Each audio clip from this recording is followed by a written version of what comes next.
running out of time, cause I can see the sun light up the sky. So I hit the road and overdrive, baby. I'm going through withdrawals. You don't even have to do too much. You can turn me on with just a touch, baby. Oh, the city's cold.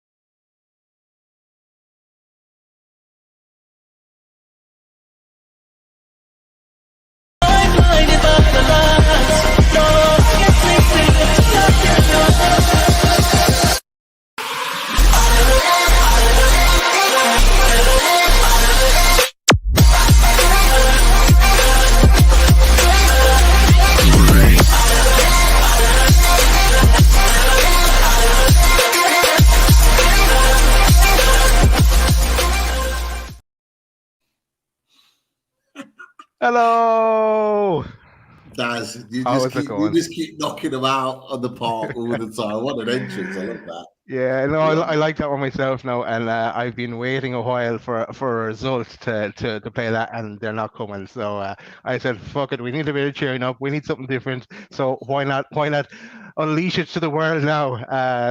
Yeah, look at we will crack on. It's Pete and myself at the moment. Chris is on the way. He's eating his dinner.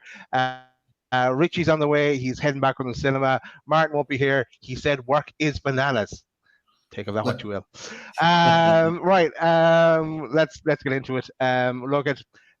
We all know what happened, but we'll do a build up anyway, and I won't go into the detail of the game, but just really, Pete, we'll stop along the way. First of all, I'm going to stop on the Saturday night, and what an amazing scenes on, and hopefully this picture loads for me, in Trafalgar Square on Saturday night with all the Newcastle fans coming down and just taking it over, and then all the songs and the clips that were being played. It was just amazing for everyone there and everyone watching as well. I was following on Twitter really what was happening, and then you had the cleanup operation as well, and a great display all around. The Geordies taking over Trafalgar Square, taking over London. But amazing. Then we get into to Sunday itself, and it was all about Wembley Way and the walk up.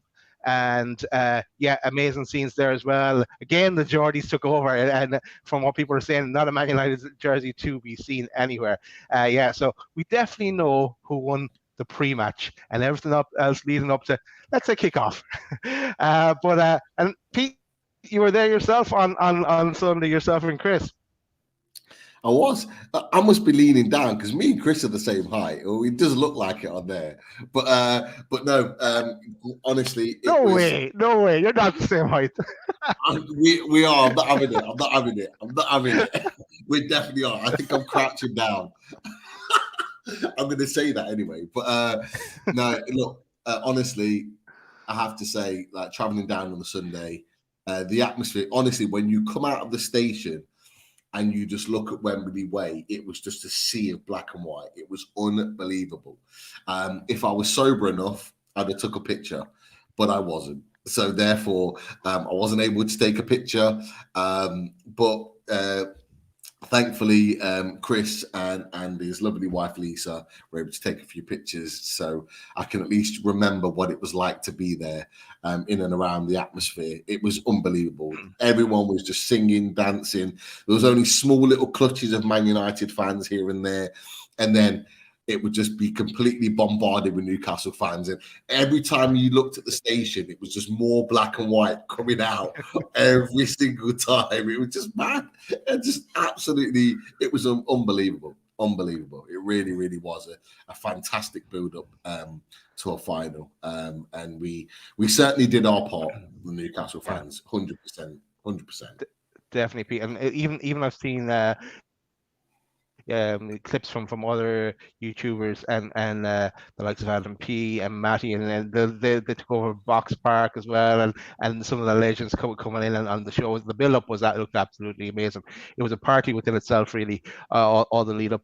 Apologies, my internet is a bit slow at the moment, but hopefully it'll pick up as the show goes on. But then moving on to right before the game, and again, war flags and all the flags on display and scarves and everyone that played their part there. And of course, the other side, nothing happening. Only the scarves they give out to them. Apart from that, yeah, there'd be nothing happening. You just look pink the other side, really.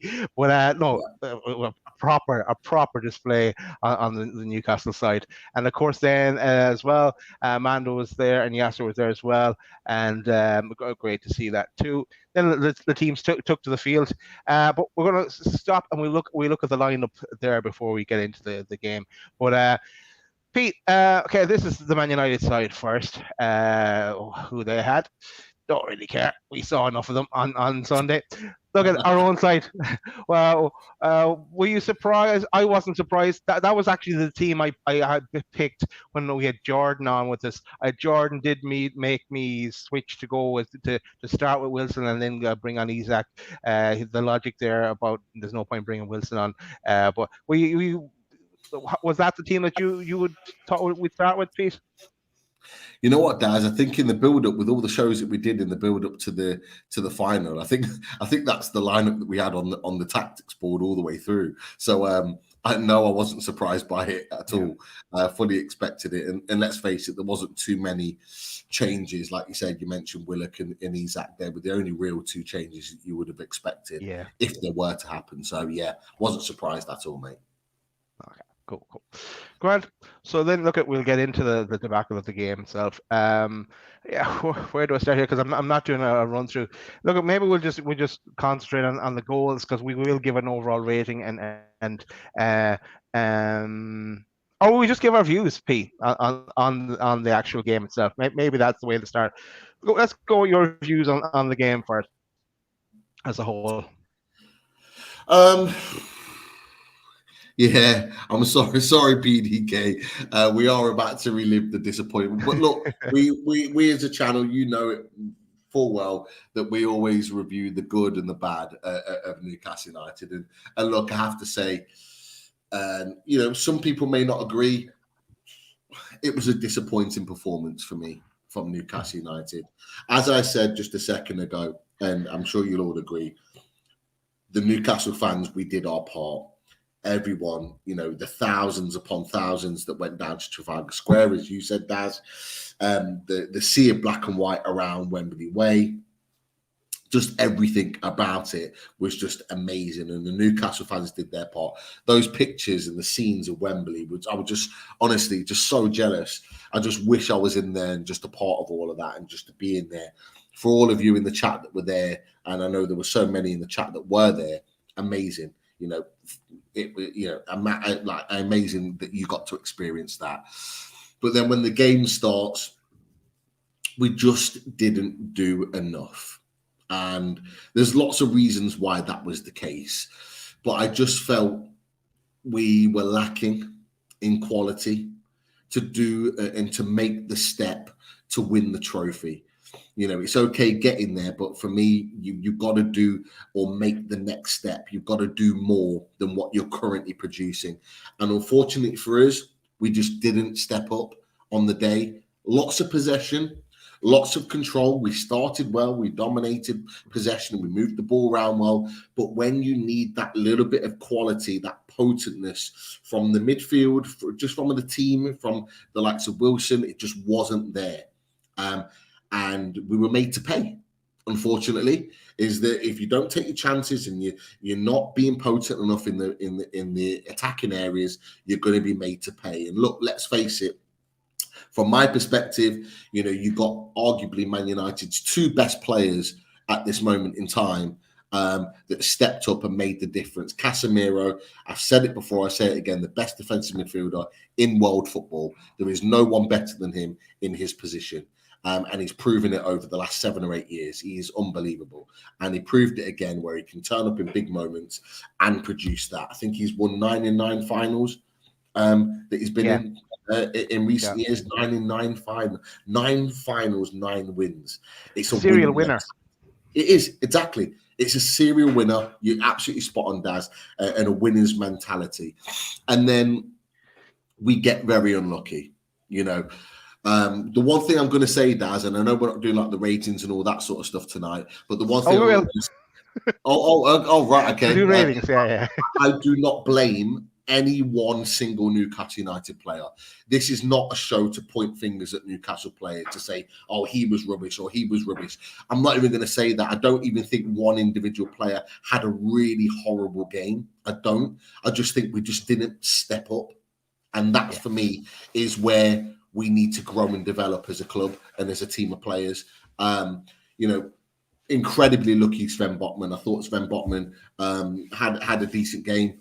But you know, he's there, he's trying to block the ball. It takes a little nick up. I don't blame Karius. Karius was going one way, he had to readjust.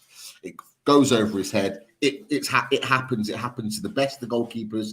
It happens in all types of situations. We were just unlucky with the second goal. And those two moments killed the game. And look, I'll be honest with you, once we went 2-0 down, I thought it was always going to be very difficult to get back in the game because we just never looked like scoring, and we would have had to have hit back early in order to give ourselves a fighting chance. And as the game went on, you could tell that it wasn't going to happen. Bruno Guimaraes going off with what looked like an ankle injury. Fingers crossed, it's nothing serious. How you doing, Chris? You okay, my man? All good, mate. All good.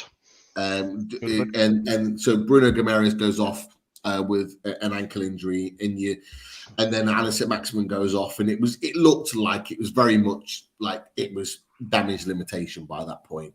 And at that point, you're thinking to yourself, we're not conceding the cup, but you can't really see us doing anything to get back in the game. But I tell you what, we still tried.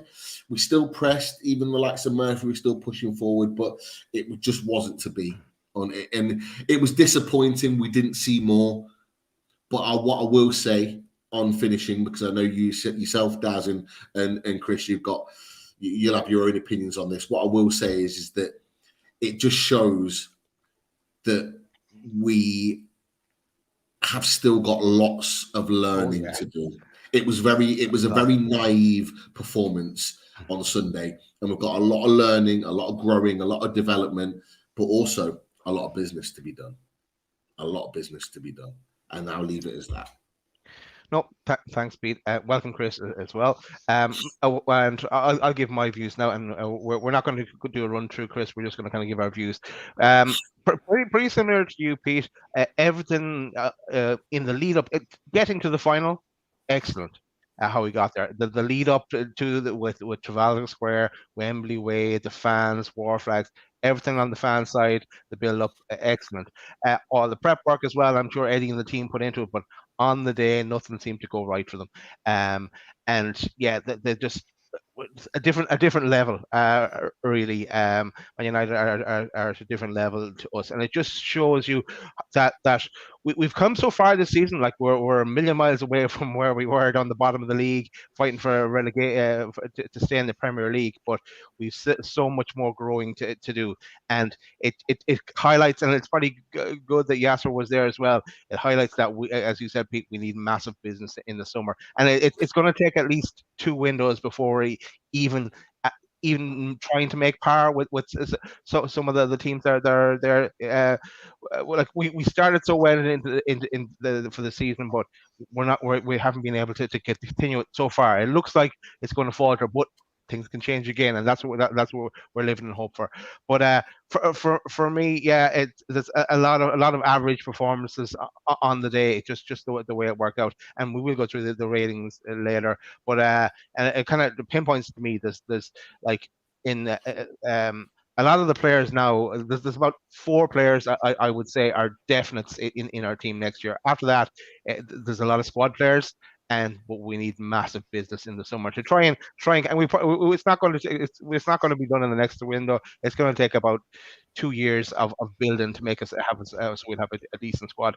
And but yeah, look at on the day the better team won really. And you mentioned Casemiro, Pete. He was absolutely unreal, and he can point when they had won the cup and they were celebrating with the fans. He was onto because I watched the game back again yesterday. Did a Pete Davey, watched the full game back yesterday again, and he was giving out to Bruno for not passing the ball. They could have got the third if he had squared the ball. I think it was probably could potentially to Sancho. I'm not sure, but yeah, we'll have to fight another day. We had the experience, but yeah, go on, Pete. Just before you go on to Chris, obviously I've sort of given my opinion from what Mark Todd has mentioned. I think it's a good question. He just says, what are the main things that you've learned from the match? So I don't know if you want to share yours, and then Chris can share his when he gives his opinion as well. I think it's a good point to raise, to be fair. Yeah. For me, what have I learned from it? The league table has been lying to us. We overperformed, and I know it's a cup final, and anything can happen on the day. But yeah, we've a lot of building to do. But it's lucky enough. We're not 10 years into this project and in this position. We're only 18 months or something into it. There's plenty of time to grow, and change is needed, and hopefully most of that will come in the summer. Chris, your views on the game? I mean, I caught the tail end of what people were saying, and then obviously I heard what you said as well, Daz. And to be honest, it's probably pretty similar, I'd imagine. I mean, for me, may sound harsh, but it just wasn't good enough. I expected more. I wanted more. Not taking anything away from Eddie and the lads, because they provided us with fantastic memories that we won't forget. And I think we'll look back on this and go, okay, we weren't quite there. And taking on board what Mark Todd said there, the biggest thing I learned from the game on Sunday was that we've massively overachieved this season, like massively. If we can somehow get back to the form that we were in at the start of the season, great. Albeit I'm not sure whether we're going to be able to do that.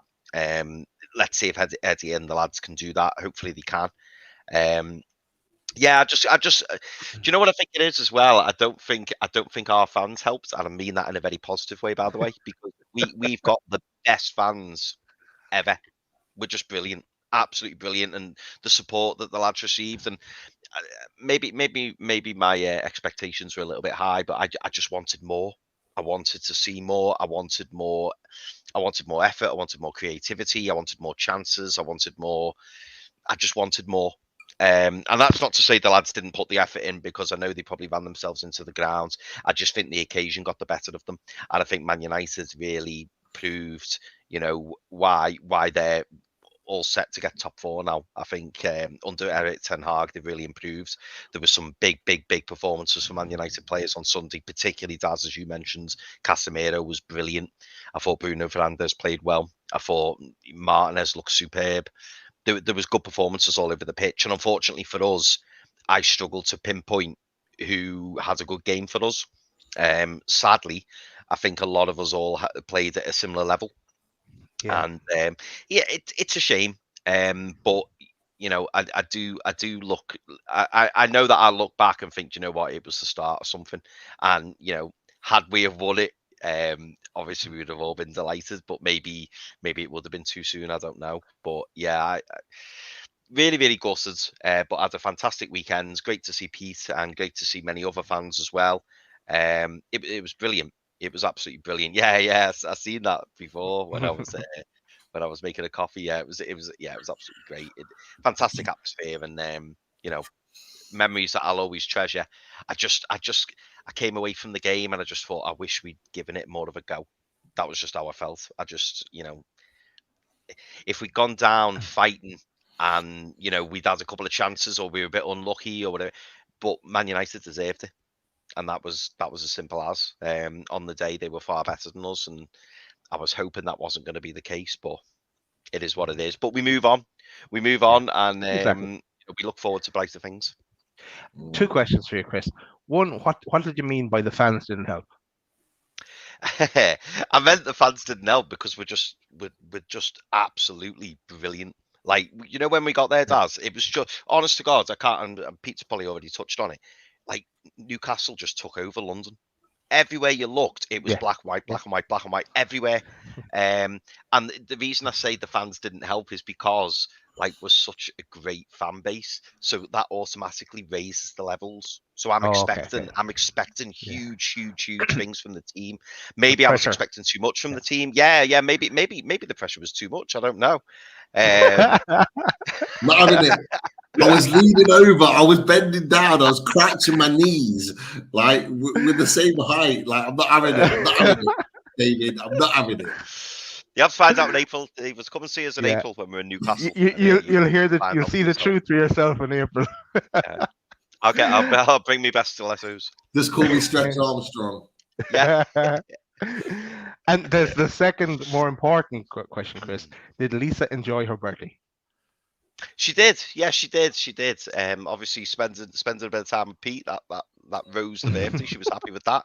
Do you know what? I think a bit like me. I think she was just in awe of what was going on. Like she just constantly kept saying to me, "Bloody hell, Newcastle's just taken over London, hasn't it?" And you saw the odd Man United fans. You know what I mean? But it was just it was like being in Newcastle, but just not as nice a place as Newcastle. It was brilliant. And like I say, I don't regret going. I just wish that myself and everybody else had a better result and something more to. I mean, in saying that, yeah, if we had won it, bloody hell, we'd probably still be there. I probably wouldn't have got my train. Yeah. Because it would have just gone bananas if we'd have won that. This show but no, would have been joking, on obviously. Thursday, I think. Yeah, exactly. Yeah, we'd have been doing a live one from Trafalgar Square, the fountain. Yeah. But no, obviously, in all seriousness, obviously, I wish we'd won it. But yeah, it is what it is, and I think now it's about looking forwards and looking at brighter times. Cool. Just thanks, Chris. Just to give an update on Richie, he is still trying to get on the show. He ran into there's a diversion, so he's a bit late. So hopefully he will make it on. But look, maybe we'll touch on the ratings, and my ratings. I think look, my lowest goes to 5.5, and my highest goes to 6.75. So there's not much in the difference, Do you know what, Daz? I felt exactly the same. I was, do you know what? But obviously before the show, I was thinking, I'll have to try and remember, with the game, because it's quite difficult when it's such an emotive game as well, because you just kind of blurred by it all, and you just like, and then when I look back and I've started analysing them all, you're absolutely right. You could probably put them all over the blanket. Like there's not much differential between any of them. I'll throw out my ratings. I watched the match back because I couldn't do it while watching it live because there's too much at stake then. But I did it while watching it back. So look, I'll throw some numbers at you, and you can say higher or lower for your ratings. Then we'll go that way. So Karius, I thought he did okay. He was a bit at fault a bit. The ball he goes low, the ball goes high. Bit of fault maybe with the second goal, but I gave him 6.5. Higher or lower?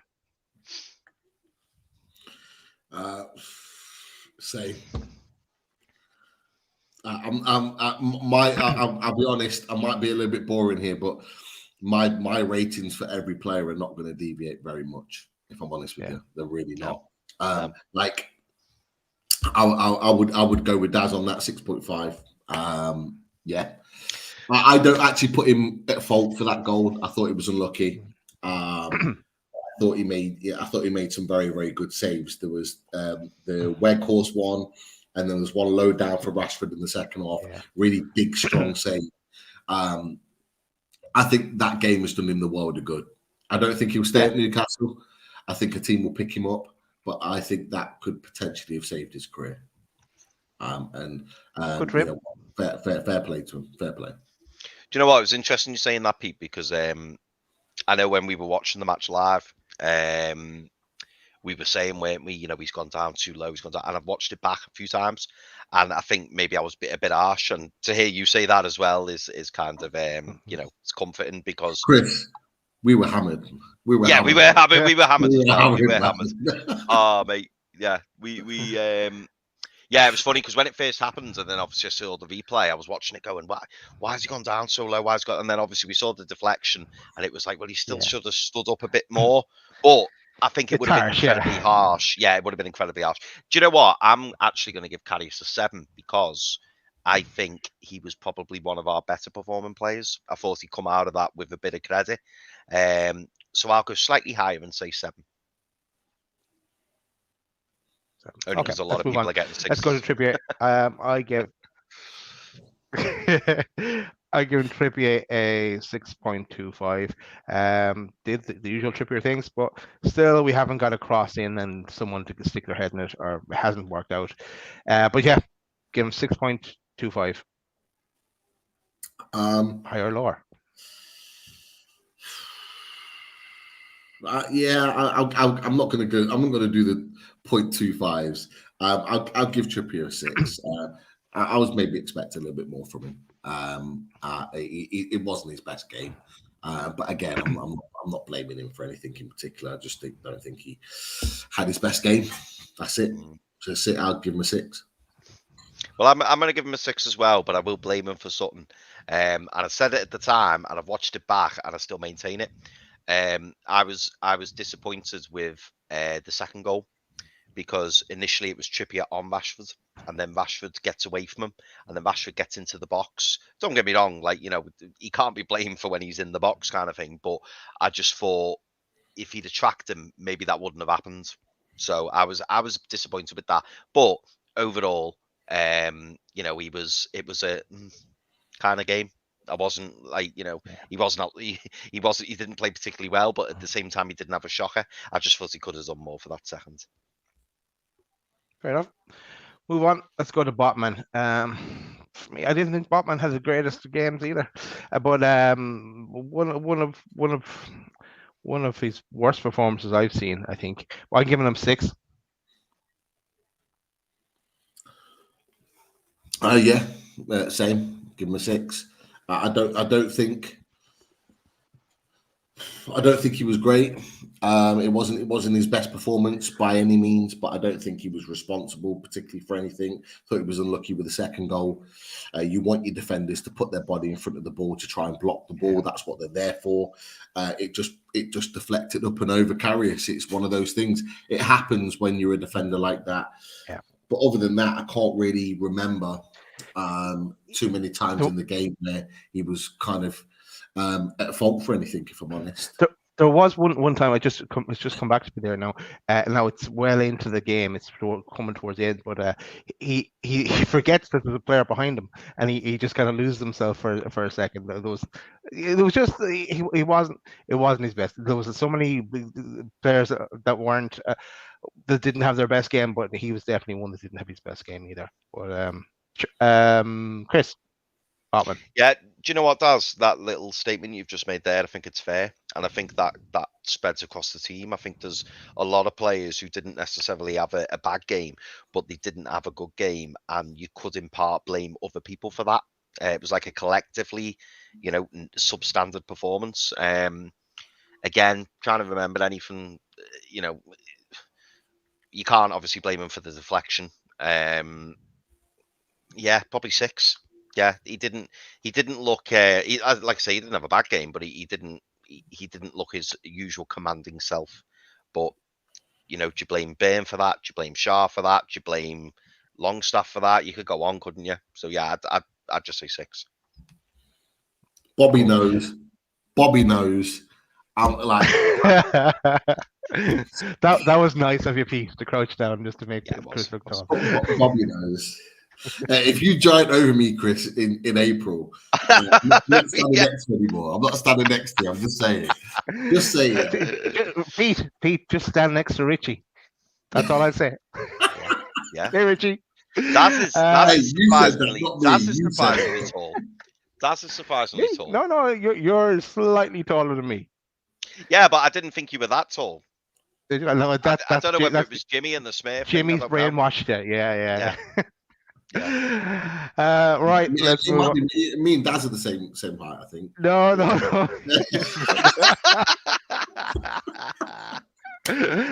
How tall's Lee, Pete?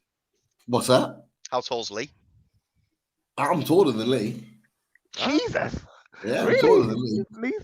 Obviously, he's incredibly more stockier than me, but yeah, I'm taller than me.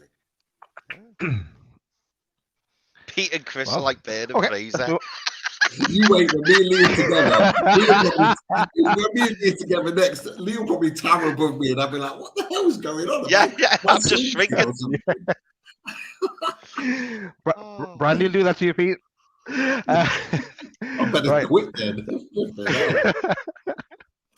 Right, let's move on to Brilliant, Char. I got really excited when Char got knocked to the head. I said, "This is it! It's the prophecy is coming true." I put it in our chat. You wouldn't have seen it, but I put it in our chat where Richie saw it and Martin saw it. But and someone tweeted me as well. Char's got a knock to the head. It's coming. It's happening. But no, it didn't work out with the prophecy. I give Char. I thought, he put a passionate performance in as Char does, but I give him a 6.5.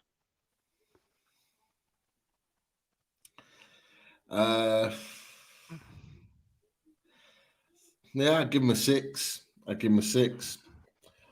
For me, I didn't see anything different between Shaw and Botman. I don't think either of them had a great game. Yeah, I'm sorry, I'm gonna be boring with my predictions. I apologize. They're not going to deviate too much. Yeah. It just has to be done. Yeah, it does. It does. It does. Yeah, you're right. No, I'll be honest, Daz. I'll go 6 as well. I think, and you're going to hear this quite a lot for the rest of the things. Yeah, it was another performance. Like Pete's spot on when he says like I wouldn't put one higher than the other. Shah, like you rightly said though, Daz, he put his head on the line, which he hasn't done for a few games. So a little bit of credit for that. So I can see why you've gone 6.5. But yeah, I'd just go 6. All right, let's move on to Burn. In the first half for Burn, I said I wrote down in my notes, Anthony made a shite of him in the first half because he twisted and turned him, and even Neville and Carragher were saying like they're glad they weren't on the pitch because they would have been the same. But altogether, I give Burn a 6. Same, give him a 6. Yeah. I give him a 6. It just wasn't his day. Just wasn't his day. To be honest, it's like a lot of them, unfortunately. Yeah. I too give him a 6. To add into what Daz said, I thought it was a little bit harsh, the way everyone was calling him for that Anthony thing, because I thought, in fairness, Anthony on his day, he could do that to anybody. Yeah, he could. It's one of those, isn't it? He does them, and he made Burn look a little bit silly. But how many times have we seen St. Maximin do that to players? Do you know what I mean? He's just one of those type of players, isn't he? So, and again, I know I'm being very vague with it, but I'd feel harsh maybe marking Burn less than a Shah, Trippier, but I've given the whole back four a 6. Yeah, Alan's giving his opinion on here. If we'd have won, he'd have given everyone 11 out of 10. But with everyone losing, he's giving nobody gets more than a 5 in his opinion. He's just sick of losing, and obviously, Alan's seen a lot of Newcastle over the years. He's supported them for many years, longer than we have, and he feels like we all feel, but he's felt that way for longer. In that, just sick of losing in these games. He wants a trophy. We feel you. We feel your pain, Alan. We really do. And obviously, you're a big supporter of the channel, and we value your opinion as always. So yeah, absolutely spot on. And he's gone Karius and Joe Linton as the standout players, but we're still in our rating, so we'll. But that's a good point from Alan there. It's like we have been kind of spoiled to a degree in the league because we've won so many games and we didn't lose so many. And we're not used to seeing defeats, and this across the board kind of mediocre kind of performance, and we just kind of expect for a final everyone tries to up again, and they did try to, but it just did not work out on the day. But anyway, let's go on to the midfield. Longstaff, who got taken off at half time because we're 2 goals down. We need to change it up somewhere. I didn't think he was having the worst of games or anything like that. He was doing the long staffy stuff that he always does, but giving him a 6. Yeah, he's probably one that I'll give a low rate to. He was taken off early, wasn't he? Half time. Yeah, it was. So yeah, I'll be honest, I was surprised, but it was clear that we were going for it. Didn't really do too much in the game. Probably give him a 5.5. Like you said, he was doing his long staff stuff, but again, it wasn't really enough. It wasn't for long enough in the game, and some of the other players played longer. So yeah, I'd give him a 5.5. Cool. Chris is on mute. Terrible. Sorry, boys. Yeah, I've wrote down here. I put Longstaff 5, probably because he was half time as well. Not saying he was terrible or anything like that. Just I think he didn't get long enough. But yeah, I understand why Eddie went for it. But yeah, I put Longstaff as a 5. Just to defend Sean Longstaff for a second. Like three midfield, Joelinton, Bruno, and Longstaff. You can't take off Bruno. You can't take off Chase Evans. So he was the only option you could take off, really. Yeah, unless he went 3 at the back. But that would have been a big too gung ho at half time. It would have been full on that. Would have been interesting, though. No, the thing. But anyway, let's move on. Let's go to Bruno. Bruno went down after 20 minutes. I thought he was getting sick or something. It was just, I don't know what happened to him there. And then he had to made a passionate tackle against Bruno Fernandes, up against fake Bruno, and he got a knock at the ankle. That's where there's a doubt maybe on going into the City game. Who knows? But altogether, I give Bruno a 6.25. In some nice little touches in the box at one stage, trying to make something. But yeah, 6.25 for Bruno. 6.5 for me. Bruno is one of our better performers. He'd not played for 3 weeks, but it looked like for long parts of the game that he was on, he'd been playing every week. He had the hunger, he had the passion. It was a difficult situation. The midfield for Man United were good, but he had his moments where he really did make a difference. He don't often make a difference to our midfield. When particularly in the first half, when we were keeping possession, he was the cog in our midfield. He kept everything ticking. He is such an important player to us. And you know what? I think we might have even said it, Chris, during the game. Like, you don't realize how important he is until he comes back into the team. Yeah. He is so crucial to the way in which we play. Honestly, I'll be honest with you. I'd be giving him 250,000 a week wages to stay at the club. Extension. Give it him. Give him what he wants. And I don't say that lightly, because we stick to a wage budget. Chris Wood. But he's world class. He's honestly, for me, Bruno Guimaraes is world class. He really is. Any team in world football would sign Bruno Guimaraes now if they could. Any team would sign Bruno Guimaraes. That's how important he is to Newcastle United. And we could probably get anywhere between 90 to 100 million for him. And even then, I'd say no. So would I. But yeah, like I say, I'm giving him a 6.5 because none of the team played to their capabilities, but he just showed what we've missed in this team. And I just hope that his ankle injury is not serious. Keep that Bruno valuation for squad game 3. The Price is Right, coming up unloaded in the summer 2023. I'd do it earlier, but I think it would be too demoralizing for everybody. Let's go to you, Chris. So I gave Bruno a 7. Put him on the same score as Karius. I think Bruno had a good game. There was a particular moment. I know it didn't mean anything in the end, but that moment of moment of quality. And for me, there was only 2 moments of real quality throughout the match, and I'll talk about the other one a bit later. But that moment of quality where he did like a 90-degree pass, so he had the ball and then he cut it to the left, or I think it was his left, and he split it through about 4 or 5 Man United defenders, and it ended up being offside. But that killer pass, it was just sublime, and I think we saw, especially before that tackle you were talking about, Daz, we just saw him ticking the ball over, just constantly keeping it moving, keeps it very, very simple. And then all of a sudden you'll see this burst of pace, and then he'll pass it through, and it just gets us further up the pitch. He's just so comfortable on the ball, and yeah, totally agree with both you boys. I think Bruno's excellent, and yeah, for me, I'd give Bruno a 7 for Sunday. Okay. Let's move on. Let's move on to J7. Yeah, he's one that's still on the pitch with one of the starting midfielders that lasted the 90. I think he lasted the 99, but he got picked up a yellow card for that lashing the ball at Bruno at Anthony, and what else? Yeah, he got a yellow card anyway. But I gave him 6.5 for J7. Jordan, just before I give my prediction, Jordan for Life on the 12th man mentioned that he might be suspended now because it's the. Someone else said that.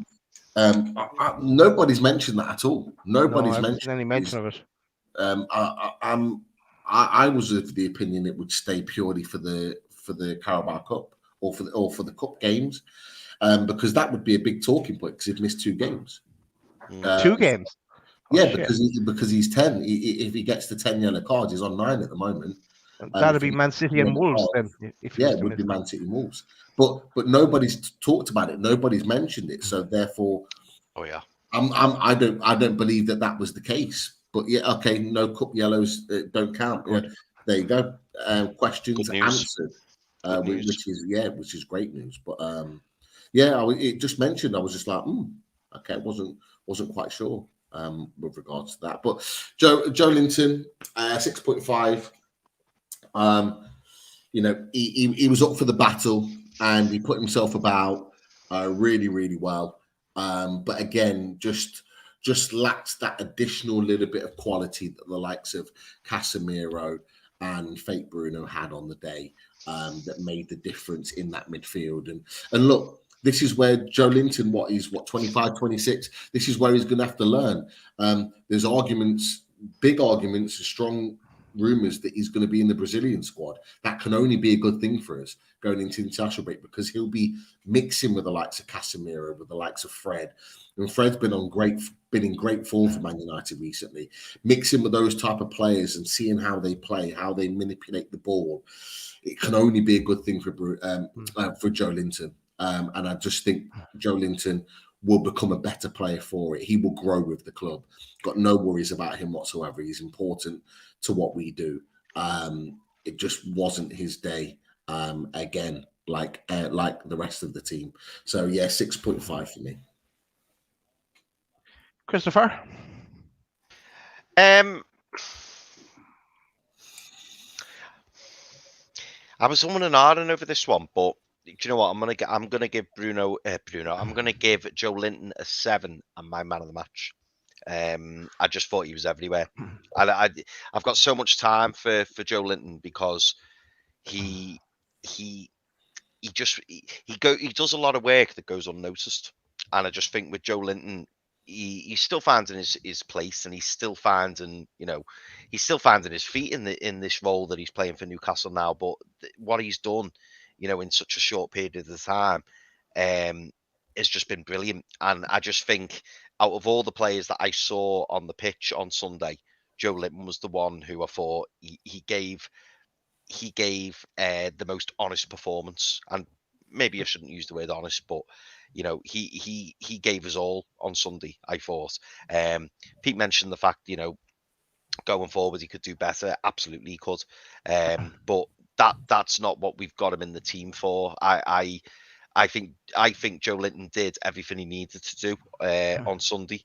He could have done more, but I just think he's brilliant. I think he's really, really good. And for me, from getting up and down the pitch and, breaking up the play, and he got an early yellow as well. And I thought, here we go. Is there a bit of trouble, brewing for him? And because we wouldn't want to get him sent off. And someone in the chat said there he would have, if he had got a red, it would have carried on into the Premier League season. But I thought he managed the game well. And out of all the 11 players, if we're doing the 11 on the pitch who started, I'd say Joe Linton was my man of the match. Okay, that's fair enough. Chris, let's move on. Let us go to the 3 in attack. Let's go to Miggy. Miggy, again, I said Sean Longstaff did Longstaffy things. Miggy did Miggy things. Of course, he got his contract right before, was announced right before the final as well. He had a nice little back heel to Trippier at one stage, and when Trippier put the ball in. Altogether, I gave Miggy 6.5. Give Miggy a 6. Did okay. Nowhere near his best performance. He'll give everything. He'll work hard, but the quality just wasn't there from Miggy. So I give him a 6 for his performance. Yeah, I agree with you boys. 6.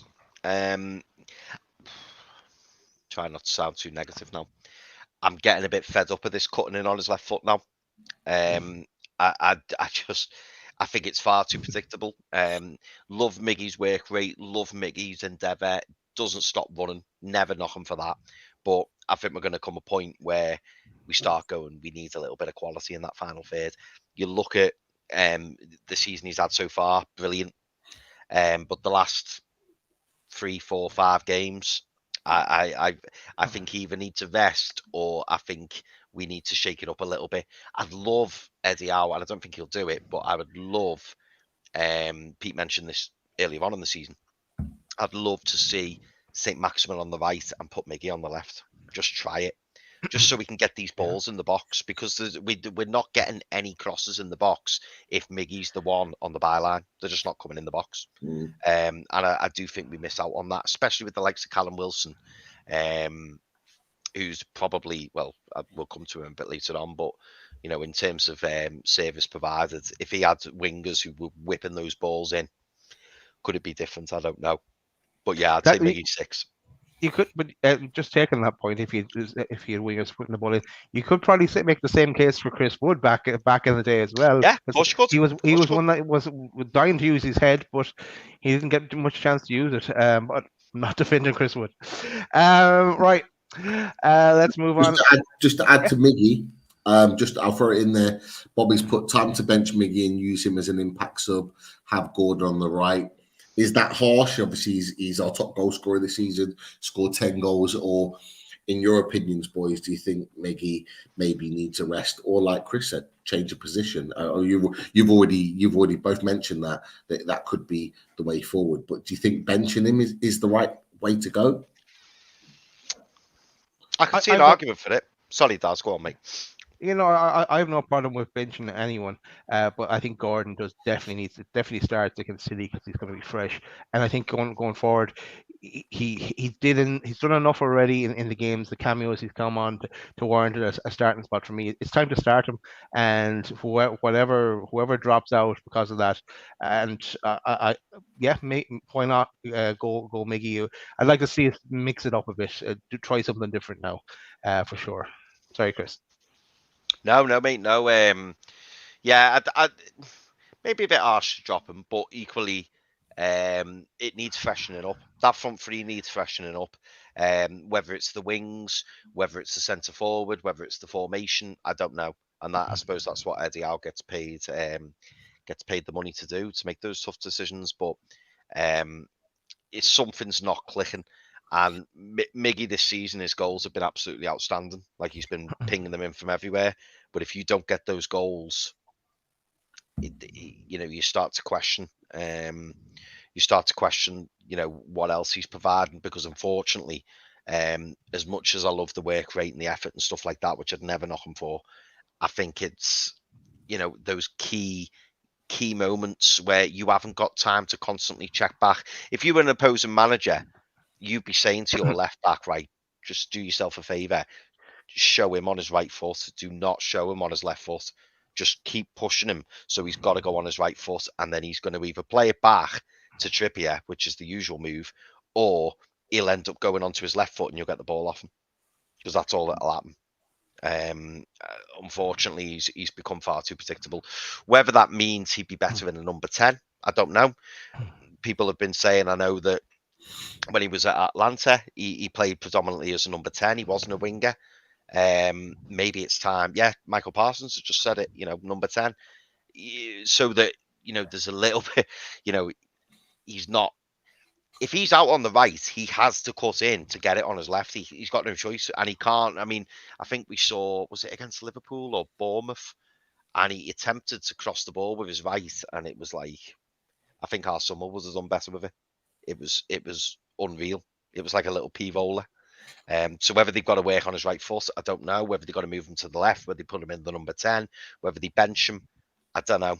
But I think something's got to give, because as an outlet, it's not great.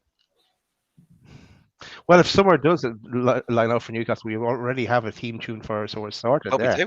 We do. Yeah, we do. Yeah. Look, we move on. We're coming to my man of the match, coming in at a whopping 6.75 for man of the match in the cup final. It's ASM. Yes, the ratings don't lie, but look at ASM. I thought he had a decent enough game. The build up right through to the cup final. He was trying to make a spot his own. He got that start in the cup final. He had a chance on the 31st minute. Unlucky, even though he placement wasn't. It was a good save from De Gea, really. But a few wayward kind of meanderings as well, going nowhere, and forgot the ball at one stage as well. But apart from that, look, it wasn't hard to get a man for me to pick a man of the match. It was ASM for me. 6.75. Pete. I just to be clear, I haven't got a man of the match. I haven't got a man of the match for anybody. But I gave ASM a 6.5. He had Dallo on toast at times in that first half. He really gave him a tough game. And that, you know what? If the angle wasn't so tight, that piece of skill from ASM was just class. Like, it was a really good piece of skill. If the angle wasn't so tight, it was always going to be difficult to score that. It was a good save, fair enough. But you'd expect a goalkeeper to save it from that angle. But for me, I just, he did well. He did well. But as soon as Wan-Bissaka came on, it was almost like he kind of put the hammer down at that point. He kind of like, Wan-Bissaka just said, right, I'm the defensive right back here. Nothing's getting past me. And it was almost like when they brought him off, they brought him off to kind of to save him. I think they did the same with Bruno. It was almost like, and it sounds harsh to say this, but it was almost like Howard kind of conceded that we weren't getting back in the game. And it was like, let's look ahead to the next one. And they brought him off for that reason. But yeah, did well, particularly in the first half. But what can you do? Cool. Welcome, Richie, as well. Maybe we'll finish off the ratings, Richie, and then we'll go to you for your view on the overall game, because we're nearly at the end of it. And I have an important question for you when we do get to you first, before we get your view. Chris, your rating for ASM. So I was talking earlier, wasn't I, about 2 moments of brilliance during the game, and the second moment of brilliance was ASM when he cut inside. Really, literally got me off my seat. I thought he was going to bury that. But yeah, I've given Maxi a 6. Maybe a bit harsh on him, I don't know, but I always expect more from Maxi, because we all know what he's capable of. We all know what he can do. And I just wish we saw more of it. And I wish he'd pushed Dallo a bit more in that first half before Man United had the opportunity to sub him off for Wan-Bissaka. I think that was that was a disappointing thing for me. I wanted more from ASM because I know that potentially he could have been the best player on the pitch if he got himself in gear. So yeah, I think a 6 for me, just because I know he's capable of a lot more. Richard, do you want to give a comment on a rating for SM? No, just crack on, lads. I'll just speak afterwards. Sorry, mate. Okay. Right, we're going to move to Wilson. For me, I've given Wilson the lowest rating. I give ASM the highest rating. Wilson my lowest rating. Look, nothing worked out for him. He wasn't for the one to try in, but it just, I think. And I know, Pete, you have brought this topic up before, and now I have here Craig Hope talking about it. Wilson, he gave everything to get to the World Cup, but ever since then, it hasn't worked out for him. So I did kind of say that he did seem like he's on the decline. At the same time, he's not getting the service that he would like to use things to his advantage, but it seems like we don't play to that strength the way the lineup we have. When I'm giving Wilson a 5.5. Yeah, I'm just going to stick to the standard 6 for me. I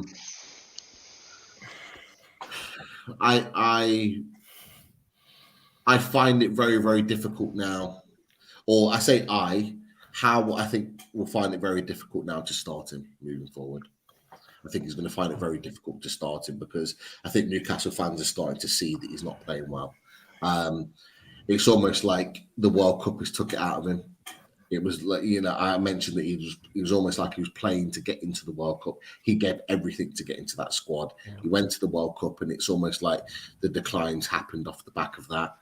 Whether it's tiredness, whether it's playing, playing a lot of football, he has had time out, so that can't even be an excuse. But he just doesn't look the same type of player. Even trying to find positions, his movement in the box is not quite there.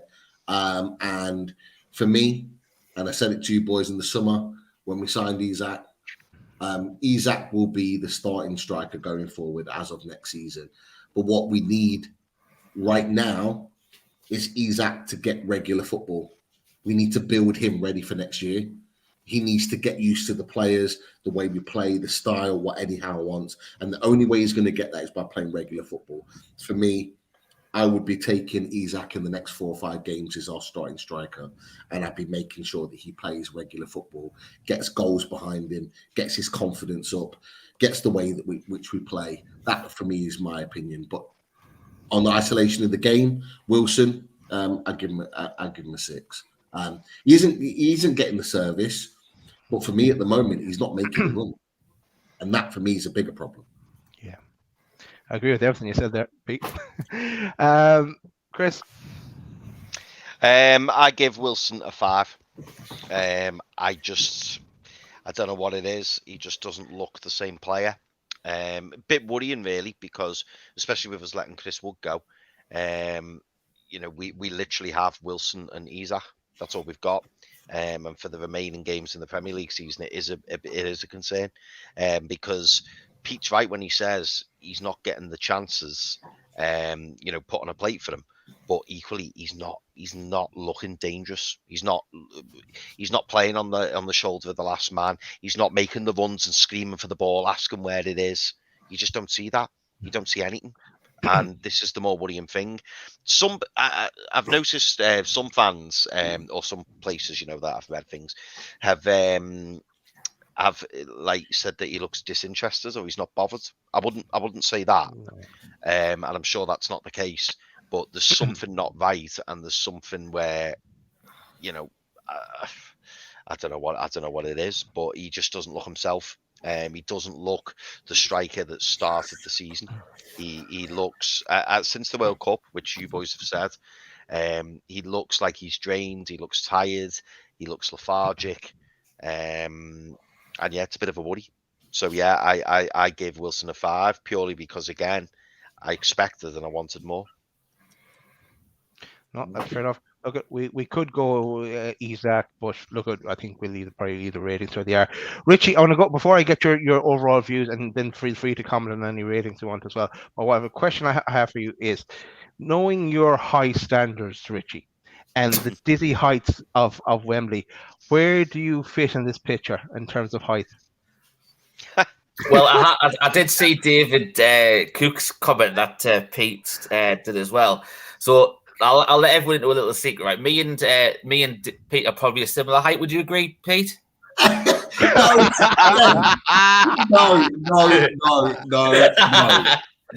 I love that. No, you guys are gagging up on me tonight.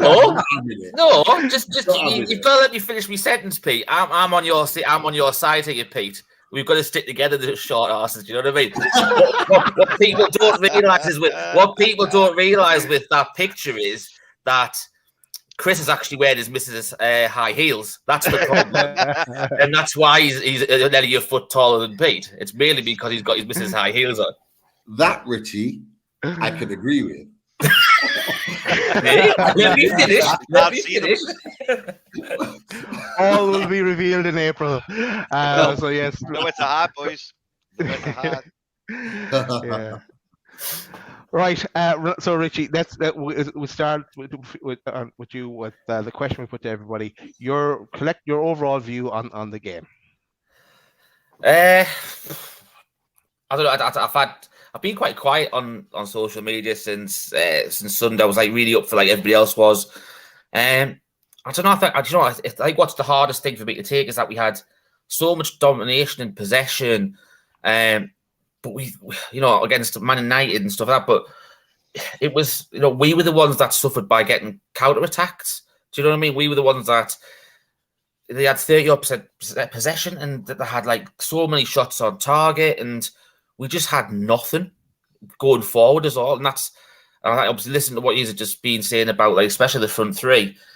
That front three at the minute, it just needs a complete overhaul. I think it really, really shows areas of improvement in the summer. That's like, it's a necessity now. It's not just something where we thought, oh, well, the start of the season, Mickey was on fire, Wilson was playing quite well. You can perhaps make room for improvements elsewhere in the squad. It's not an urgency. That just highlights how urgent it is that we get replacements up front as well. You're probably looking realistically now, because we didn't really make any changes in January to strengthen what we already had, and we actually ended up January, probably, if you look at the people that went out as well, we've left ourselves short for the second half of the season. Even to one point, I was listening to the Total Sport on the way home on the radio, and one caller actually turned around and said, are we missing Chris Wood? Because we've just got no option. Wilson's not doing it. Isak's, technically not a normal number 9 as such. Would it be better if having Wood up front who could have held the ball up? He would have probably ruffled Varane and Martinez's feathers a bit more and stuff on Sunday. That was me, Richie. I rang in and I'd make that comment. But do you know what? It's interesting. But for me, I thought, Karius had a pretty good game actually. Fair dues to him and stuff like that. I thought he played well. Was it offside for the first goal? It's a bit. I was screaming for it. Well, at the So time, was I. do you know what? It's funny when I watched it. Yeah, but where were we? And when I first seen it, this was before they drew the line. I was like, he's off. But then weirdly, when I saw the line version of the picture, I was like, oh, maybe he's not then. I'd have to look at the line properly again. But when I think what concerns me about it, and I think this is why there's so much of the conspiracy over the VAR situation, is we didn't see the drawing of the lines. Sometimes when you see some games, right, they're so forensically perfect with it, where they get to the millimeters, and there was none of that on Sunday.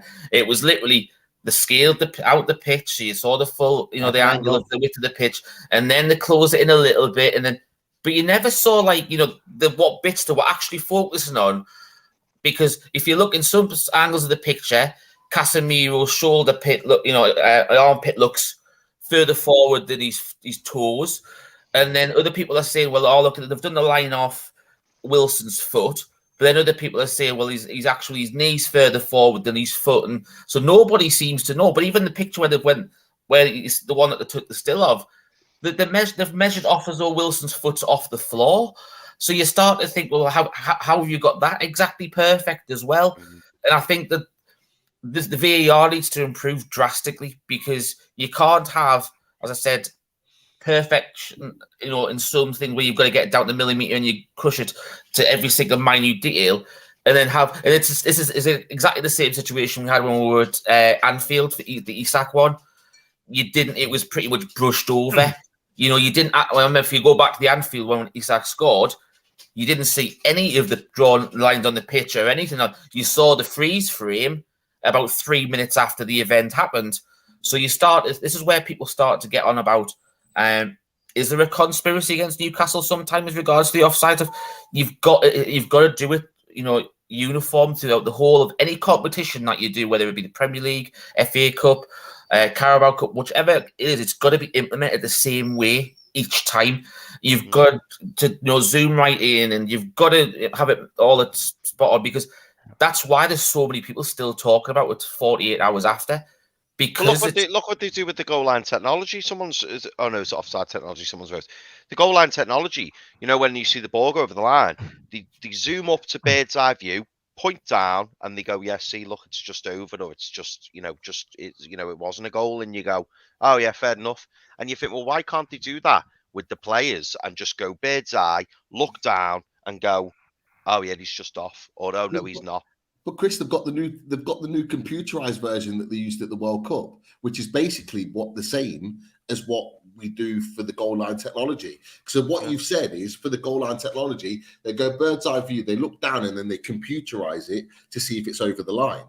Yeah. In the World Cup, they had the computerized version. So what they do, they look down the line, they computerize it, and it's like an arm or a leg or whatever, and it literally highlights the part that keeps them onside. Yeah, or what keeps them offside. Now, yeah. That for me is a foolproof way of proving that someone's either onside or offside. But again, it goes back to the point I mentioned it over a year ago. For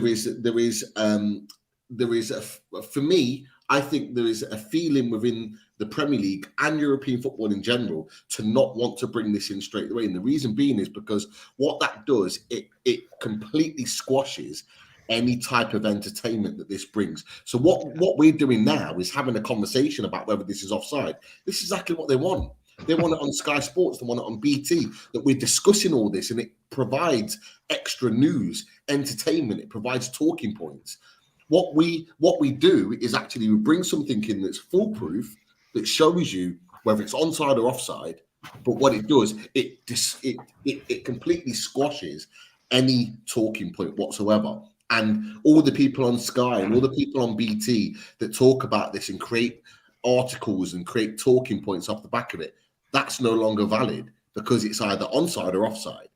And I do think there's an element to that. It might seem far-fetched, but I do believe that there is a genuine feeling that they are keeping entertainment in mind and talking points in mind for the media and for Sky and for all the rest of it, because otherwise they've got nothing to talk about.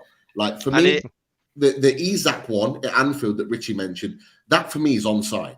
It is onside. His foot was about that big. Yeah, that should have been 2-0, and we win the game off the back of that. And I still, the fact that they didn't do the lines, the fact that they showed that after the game was already playing, it had already restarted, tells you everything you need to know. And it's an absolute joke that we are still with VAR having these type of problems. However, I do believe, having looked at the lines being drawn and all the rest of it, I do believe that goal was onside on Sunday. I do believe it was. Now I've looked back at it.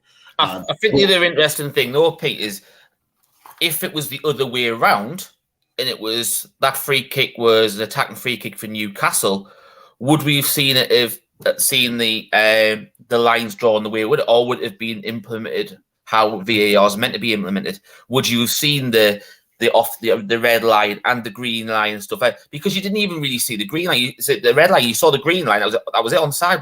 Where's the red line? So the line for for Casemiro. It's just. I think the telling thing as well is you got to look. This is the issue with VAR. I don't know if anyone actually managed to see Dermot Gallagher yesterday on. Obviously, the ref watched it on a Monday morning after where they talk about all the referee decisions over the weekend. The challenge on, I think it was on Joe Linton, which we've seen the stills of it and stuff like that, and how that wasn't even referred really to VAR. But it's a very, very similar tackle to what Bruno was sent off for in the semi-final. So you've got to, as I said, you've got to have it implemented the same way. You can't have it, where it's a red card's given in the semi-final, but in the final, it's not even looked at. And it goes back to the week before as well about, we discussed it before the final when, and I don't know if you discussed it when Saeed was the other day, but about the Sabitzer challenge as well, because it seems to be there's a lot more favouring decisions for Man U, and I don't know whether it's, we talk about this big six tax and how things are all looked and stuff like that, but when you start to see decisions like that, you do wonder where all these conspiracies come from, because you want to just implement it the same way. But the other telling factor as well that Neil Swarbrick, who was head of VAR, is stepping down at the end of the season as well. So obviously Howard Webb's come in and said, look, he's not fit for purpose. VAR, they were saying he's improved VAR. Has he? Really?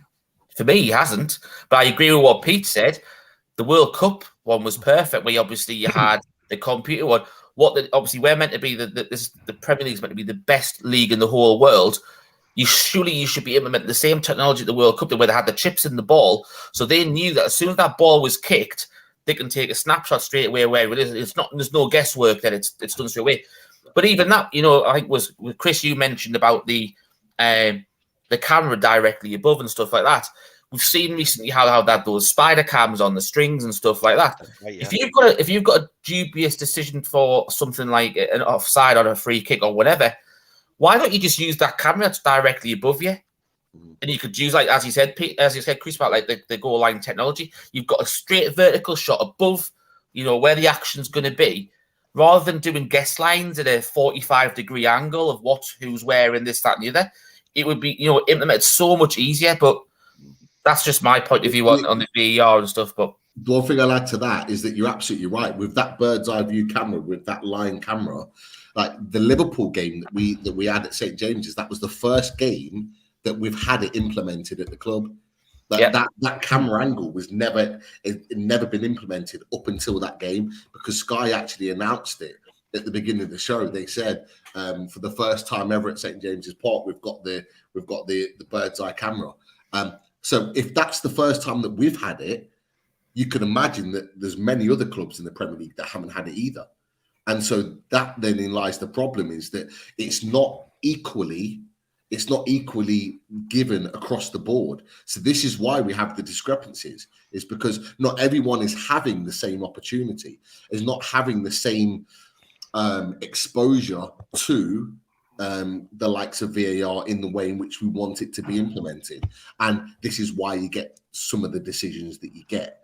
Now, that's a problem that I think will rumble on until. I think the issue is, you mentioned, Pete, about keep it all the same. You've got to look at, obviously, everybody's ground's different as well. So where every single TV camera is on any gantry, wherever it's located, you're never going to get the perfect angle. You look at, you go back to that one at Anfield, which we highlighted, which everyone said was onside, but that camera angle was horrible. It was so far off the pitch, nowhere near. You know what I mean? It was awful. But then you get other ones which are, right down the line. It's literally pretty much just where, the TV camera is placed. Perhaps it's something where, I think there's some of the leagues we've seen before, tournaments where you've got a camera that goes up and down the side of where the advertising boards are, where you could do something like that for offsides as well, rather than having a vertical one. So that would be, it ties in line with where the last defender is or whatever. Sensors can pick up so many good things now. Do you know what I mean? Either side of the pitch. So one either side of the pitch where the linesman's not there that can get in the way. So it's the opposite side of the linesman. So either side of the pitch. Or woman. Where the linesman's are. What's that? Or woman. Lines person, I think he's basically saying. Lines person. Sorry, carry on, Pete. Yeah, sorry. What were you saying? Line person. Apologise. My bad. Thanks for putting me up on that. The opposite sides to where the lines people are. That is where you have those cameras, and like you said, it runs along as the game's going on. So it runs along with the line of whether it's the last defender or whatever it is. and you're likely to get. There's things that they can do. Look, technology is crazy these days. The things that they can do. The fact that we are still having an issue in finding solutions to this problem, like, is baffling to me. I don't get it. I just don't get it. Mm. Well, that was a distraction off just the one talk about carriers. I'll go back. Carry on. I was going to say, I'll go back to opposite. I thought he had a good game. I thought he was. Some of the people that were blaming him for the second goal, I thought was unfounded. You've got to remember that people are saying, "Oh, well, Pope would save it." Yeah, Pope's a lot taller for a start than what Karius is. But you've got to remember that you talked about a deflection that came in 2 yards in front of him, and you're already committing to the shot coming in low, and then you're trying to react good. It's impossible. Do you know what I mean? You can't blame him for that at all. And everything else that he did, little saves and stuff, whether the ball's straight at him, it's stuff that builds his confidence. You saw that save he saved in the first half where it was going to go in the top corner, and it was a fantastic save by him. Just stuff like that is absolutely, it gives his confidence, rising and stuff like that. And I don't think you can, fault him for that basically. But Botman unlucky with the deflection, and I think the biggest question really is the forward three in my eyes. Listen to what you said about Miggy. You're all right. He's so predictable now. Obviously, you've got one winger on one side who is unpredictable, but he's so unpredictable that even his teammates don't know what he's going to do sometimes. Then you've got Miggy, who he's either going to cut inside, or he's going to get the byline. Like Chris said, he's going to lay the ball back to Trips to cross it. So you need something where it's just, I don't know. Even when he's cutting back inside, it's like the same old argument we had at the start of the season. Me and Pete kept on going about ASM. ASM used to always like to cut inside and have no end product, really. And that's the same as what all of a sudden since pretty much the World Cup, Miggy's he's gone to the ASM that we used to. He's cut inside. There's just no end product, and when that no end product's not there, it's all of a sudden the failings of the front three come out. How Miggy played in the first before the World Cup has masked how bad that front three's been realistically this season. Wilson, I just don't know what's going on with Wilson. Full stop.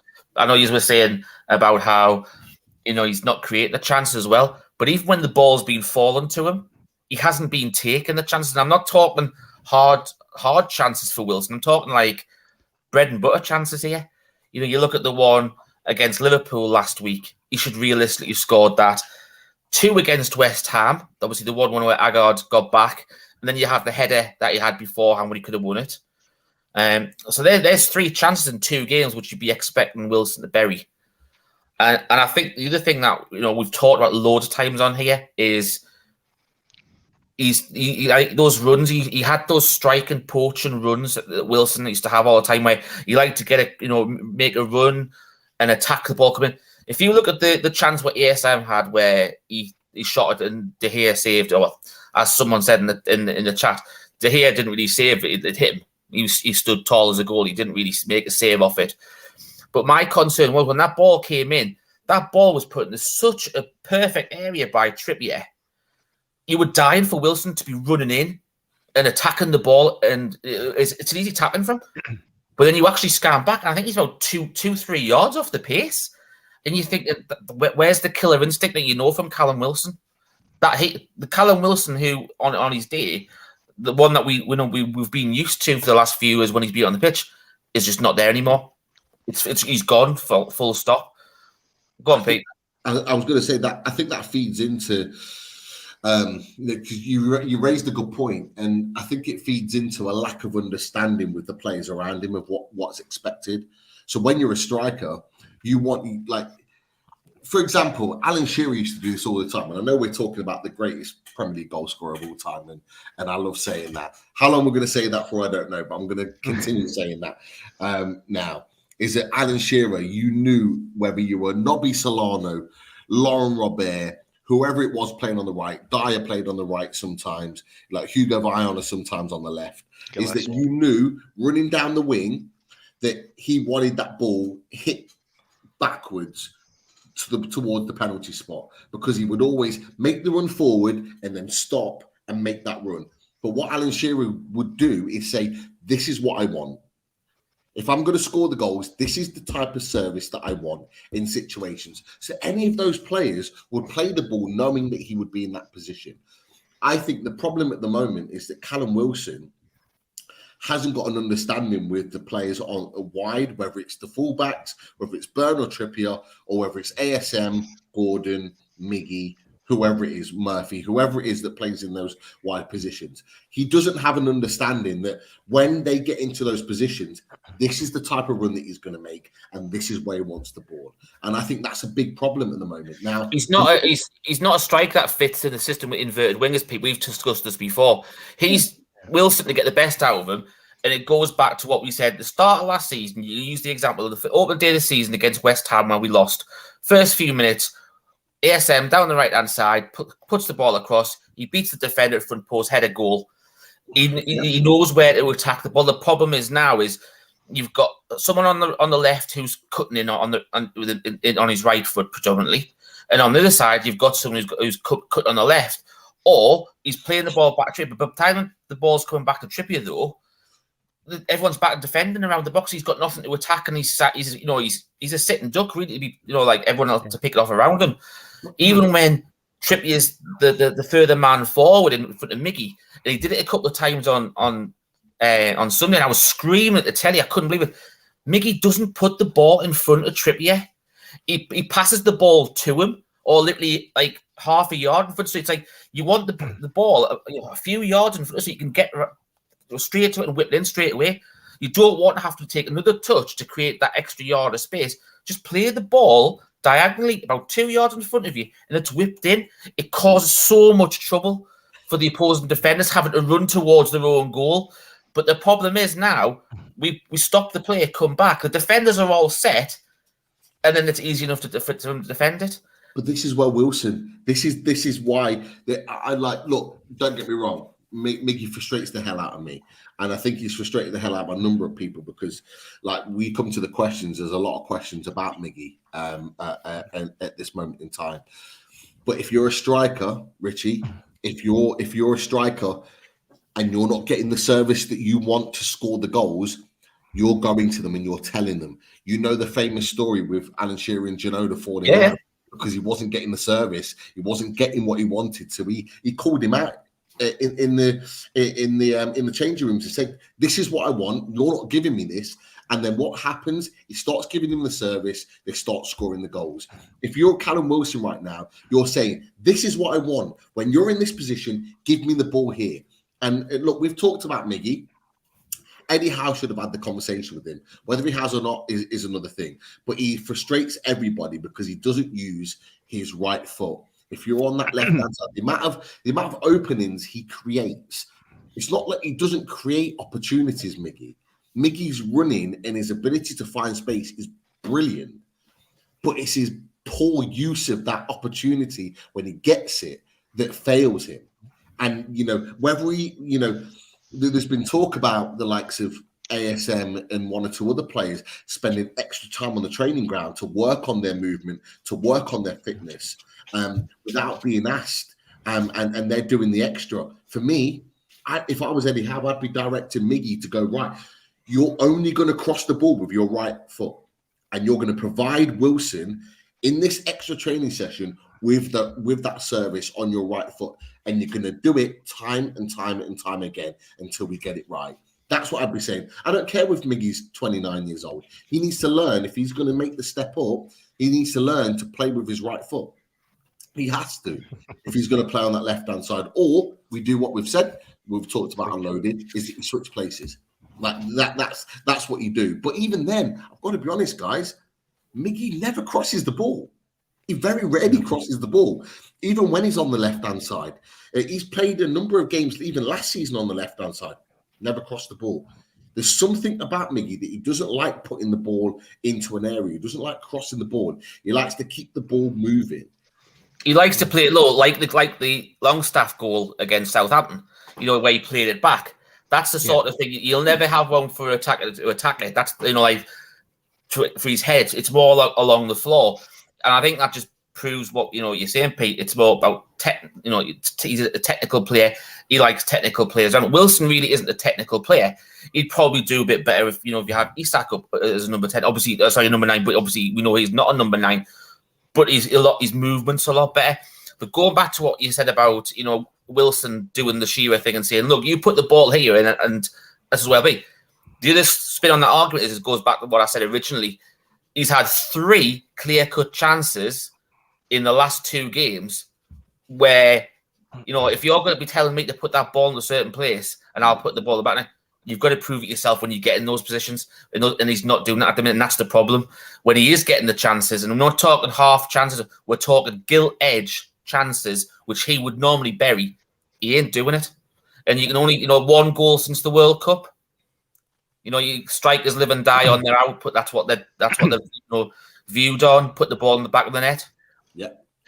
All right, we'll break there because Richie's answer to the original question, would be available on all good podcasts on Spotify and iTunes. But no, Richie, thanks for the conclusive analysis there. Great talking points. But I think apart from the questions that we're going to go to now, that's it. We're never talking about this FA Cup final again. So we'll take the questions. Go on, sorry, you can pull them. You told me before, Pete. Go on, pull them, Pete. Sorry, my fault. Hands up. I'm joking. But you can't make one mistake on this show, can you? I'm my own We've all done that. But yeah. So apart from the questions, that's it. We're never talking about it again. Pete, give us some questions or talking points. There's a lot of statements and opinions, but there are some interesting questions in here about various different situations with Newcastle. So I'm not going to stick to one in particular. I'm just going to literally work down the list. And some of it's thankfully not about Sunday. So we'll go into it. Tom Dixon's put, hearing that Kieran Tierney is open to a move to Newcastle this summer, would you take him? Very interesting. It's been a conversation actually within a lot of Arsenal circles that he's not happy and that he wants out. Would you guys take him as an option? At left back, it feeds into the conversation about Dan Burn and Target and the left back situation. What are your thoughts, guys? What are your thoughts? Daz, we'll start with you. I'll jump in here. I saw this being talked about today, and I saw it being talked about a week ago as well. Kind of comes from an Arteta press conference today or some kind of interview or something. But Kieran Tierney, he's had a lot of injuries, a bit injury prone, hasn't worked out at Arsenal. The lad they got from Man City, the Ukrainian lad, I can't remember. Zinchenko. That's him. He's done the business there. I would have loved if we had been able to try and attract him. But yeah, we definitely need a left back. We need something different to Dan Burn, and I don't think Matt Target is the answer next season either. But no, I'd be looking further afield and younger options, better options on the continent for me. Boys, what are you thinking? Richie, Chris, would you take Chris, you go first. Yeah. Subject to price, yes. If the price was right, sound like Bruce Forsyth. If the price was right, I would take Kieran Tierney because I think he's an upgrade on Dan Burn. I think he's an upgrade on Jamal Lewis, and I think he's an upgrade on Paul Dummett. And Matt Ritchie, if you want to throw him in as well. Would I prefer someone else? Possibly. It would all depend on the price. I mean, if someone said to me now you could have Kieran Tierney for 15, 20 million, I'd probably say yeah.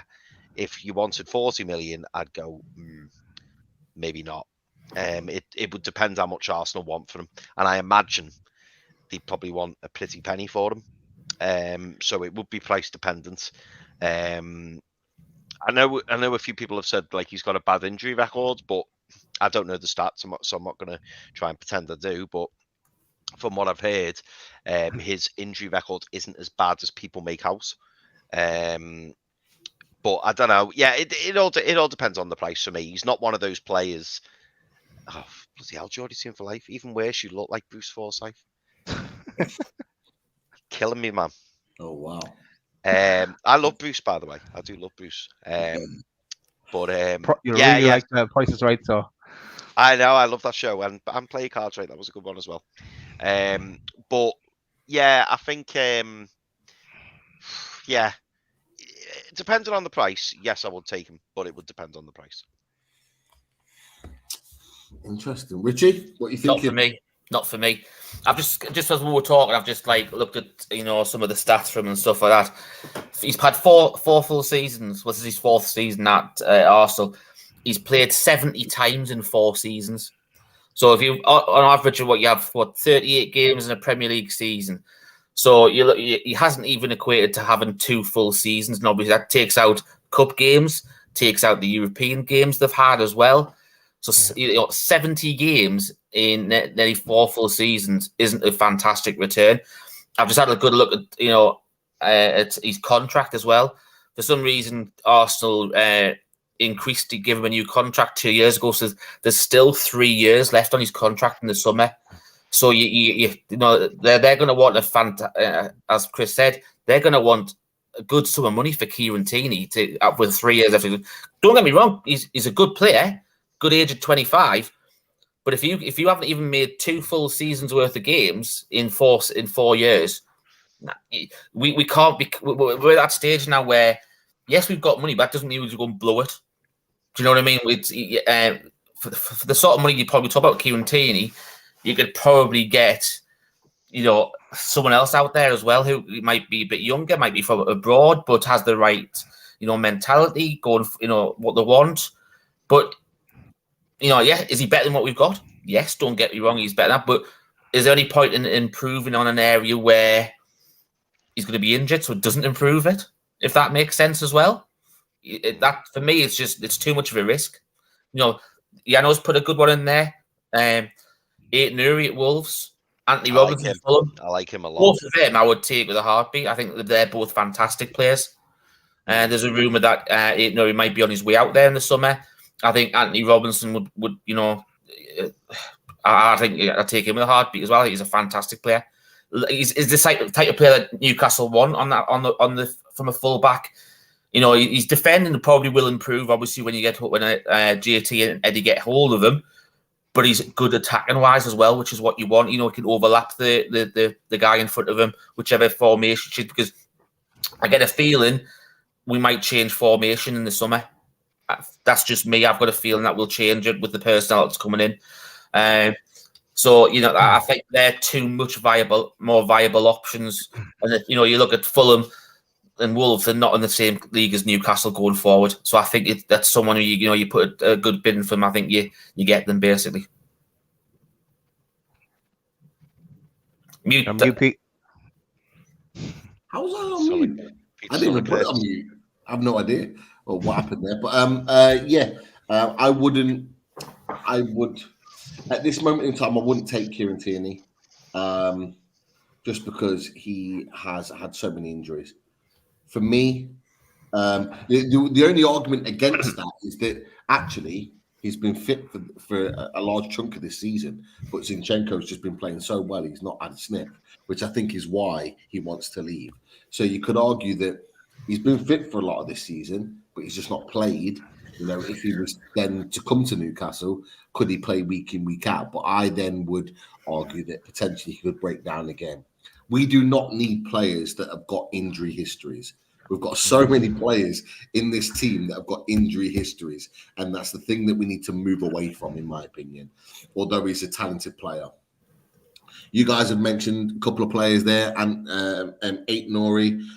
Anthony Robinson I really like. Aït-Nouri's okay, like he's had a decent season, but Anthony Robinson I think has been fantastic for Fulham. I think the interesting thing you could ask Dan this next time you're on the 12th man, Pete, is I'm sure that Tomiyasu's been coming on as a left back occasionally as well. When Ben White. So does that not tell you something as well about Tierney when he's been fit? Because he has to leave apparently, and there's apparently there was talk that Tierney wanted to leave in January. Whether that's the case or not, I have no idea. I've got no evidence of that whatsoever. But if he's not happy at Arsenal, Why would they want to play him when they're on the rise right now? So Tomiyasu can play either right or left back, so he's a perfect fit. And doesn't that then like fit into our argument that Arteta doesn't trust him fitness wise? I think the only way we take Tini, in my opinion, is if you take him on loan for a year. So there's no long commitment to him. He's got a year to prove himself, his fitness and stuff like that. And if he plays so many games, you put that in the obligation to buy. That's the only way. The only way we can cover our backs if we decide Tini was the player. Eddie Howe does not want to do loans. No. And like I would be shocked if Arsenal would even agree to that. With the way in which we're with our trajectory, but there are other players out there. Bernard Souza, for example, we talked about him before the January window. Yeah, brilliant left back, attacking left back, superb delivery, links the play, runs in and behind, everything you want. He might not be as big and tall, as strong as Dan Burn in terms of a defensive solidity, but with the type of possession that we've had this season and the type of control we have on games, he could give that attacking emphasis on a game. There'd be others out there, we know what Newcastle United are like, and they are tracking players. So Adam Bailey, welcome to the channel, has put Tagliafico from Leon. For me, his big move was this summer. I don't see him moving to another team. I think he's too old now. I think he's late 20s now. 30 now. Newcastle aren't going to sign a player like that. They're going to sign a player where they can see some potential in moving forward. Anthony Robinson could be that potential guy. He's got Premier League experience and he's playing really well. And he's a guy that has got the natural athletic ability that could really cause problems. Good delivery, fast, pacey, can get forward, get back. He's not a bad defender either. So there are options there for sure, but we definitely need a left back. And we know Eddie Howe likes players that have played and have Premier League experience. He's a bit more reluctant to go for someone playing on the continent, but it's not always the case. He's got Isaac in, he's got Bruno in, so Kyle Walker's Peters, yeah. I'll be honest with you. Don't get me excited about Kyle Walker-Peters. I would want him as a right back. Yeah, I think he's better as a right back than a left back. I would, and it sounds really harsh saying because we've signed Harrison Ashby, but I would have Kyle Walker-Peters and I would have him as an alternative to Kieran Trippier. We're playing European football. So therefore, we're going to need quality players in all positions. He would be the perfect right back to come in and be an alternative transition for Kieran Trippier. Kieran Trippier is 32, 33 now. To have that player come through and then Harris and Ashby to come through as well as a third option, I'm okay with that, 100%. Kyle Walker-Peters will leave in the summer. There's no doubt about it. He's going to leave Southampton.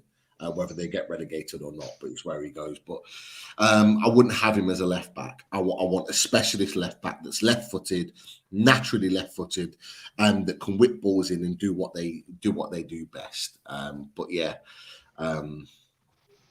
not a bad option. I think we're going to be signing some players in the summer. We better. Transfer show is going to be interesting, guys. I'm just saying. You know what? Rico Henry, not a bad option. He's had a brilliant season at Brentford. A good left back. But I don't know. We've got options there. Tom Dixon says, is it time for Isaac to start over Wilson from now on, starting with this weekend? Daz, you're nodding your head. 100%. Yeah, no, we look at it. We thought that Eddie was going to stick with Wilson. It was probably the right option to start him and then have Isaac come on, because the other way around wouldn't have worked. But yeah, now it's Wilson takes the seat on the bench. Isaac comes in, puts the ball back to Wilson. When you're placed back, show something in training, get back to that form that you had, and we gladly accept him back to starting then. But no, it's time for something different. So yeah, definitely. Chris, I'll come to you with the same question, but Aaron Dunn has added a little bit of an addition to that. But lads, I can see a lot of Isak to start posts on here, but what about ASM, Wilson and Isak up top as a front three? Would you go for that? Or are you very strict on Wilson out, Isak in? I'm not particularly strict on it, I wouldn't say, but yeah, I see. I can see why everyone wants Isak to start, and I think Isak probably deserves to start, given the performance that Wilson put in. I think I want to see Isak in from the start. I said from the very. I'll tell you what I find interesting, and boys, tell me if you think I'm talking rubbish here. I find it very interesting that everybody is very, very dismissive of Isak not being a striker. Like I'm surprised by that because don't get me wrong, Isak floats around, and you could call him maybe a modern day striker, but to say he's not a striker, I think is quite bold, because for me, I do see him as a striker. And when we first signed him, I was one of the people who said I don't want to see him out on the wing. I don't want to see him. I think if you're paying 63 million for a striker, which is essentially what we did, for me, I wouldn't play him on the wing. But right now, whether he's on the wing, whether he's up front, I just want him on the pitch. I want him on the pitch. Yeah. And if it means dropping Miggy to put him on the pitch, why not? Give it a whirl. Because right now that front three needs refreshing. How Eddie Howe decides to do that, I don't know. But yeah, I do think it needs refreshing. Definitely. A great point there, Chris, from a Mr. James Moore. Agree with that always his standing comment. Welcome to the chat, Jimmy. Hope you're well. Great show despite Blaze. Look, he loves you really. He loves you really. I know he does. I know he does. Jimmy does. I give Jimmy a shout out before, didn't I? About the Smith. You did. Jimmy created the Smith. Yeah. Yeah. Right. Richard, Wilson out. Isak in. I think you have to now. Yeah. I think my main concern is it sort of follows on with what Chris has just said. You know, the people are saying that he's not a striker. He has, but he's not used to playing as a sole striker. He used to play as a two.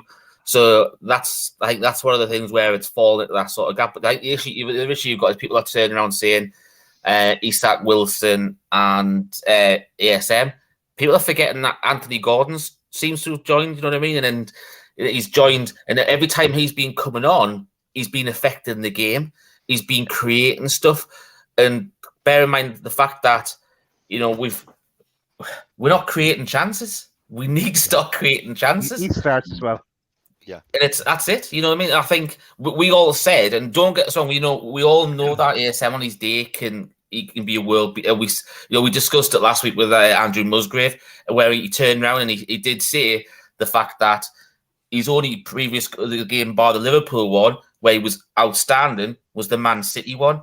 So you're talking, obviously, yes, there's a World Cup break in between it there, and obviously he had a little time out with injury, but you can't really be having two fantastic games out of, say, 20. Do you know what I mean? It's like it's one good game every 10, every 8. It's not good enough at this level, not with the direction that they want to take the club. And obviously, when he's on the pitch, yes, he's taking people on and stuff like that, but we're not getting the output from him. We're not creating the chances and stuff like that, and that end product's not there. So you can't even, say if he was being a world beating, creating chances, but Wilson wasn't putting it in, or the midfield weren't putting it in, then you can back him up more. The problem is there's no end product. Full stop. We're not creating the chances for whoever's in the box as well. So you're gonna have to drop. If Gordon he's had to come in, you probably turn around and realistically, Miggy's one who's had the better season so far, but obviously since the World Cup he's been off the boil as well. So for me, I think I would probably bring Gordon onto the left, play Isak to the middle, and I'd be tempted to put ASM on the right, but get back to what he was doing like last season. Just tell him to get down that flank, skin them, and put the ball in. because that, he was on fire when he was doing that for Wilson the end of this last season, and I would like them to do that more. The fact that when they get that in the battle and the cut back every time, it infuriates us. And as we said before in the show, it's predictable for the opposition to defend. Do we agree with Yano's statements there about Wilson feigning injury to get his chance at the World Cup? We knew he was going all out for the World Cup. I think we've alluded to that in the show, but championship standard. No, yeah, look, I was thinking of that. I remember when Yano made that comment about when we put in the 4 quadrants in squad game 2, and he was having Wilson in the championship box. But no, he's a squad player for me going forward into next season. He can win it back, but yeah, Isaac starts, but. Yes, it's going to be interesting that next squad game 3, because I think a lot of people are going to fall into different boxes. Yeah. Time to bench Miggy and use him as an impact sub. Have Gordon on the right. Agree? Disagree? Chris, we'll start with you.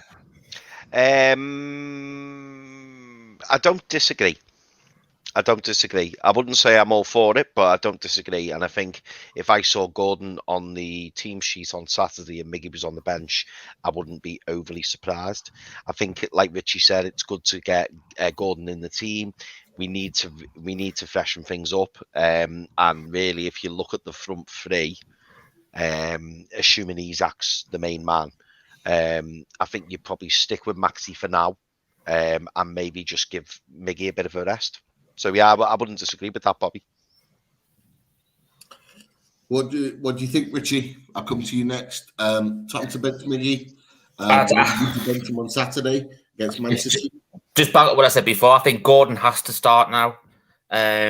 We know that Eddie Howe likes to, anyone that comes like he did with Sven Botman, like he did with Bruno when they first came in.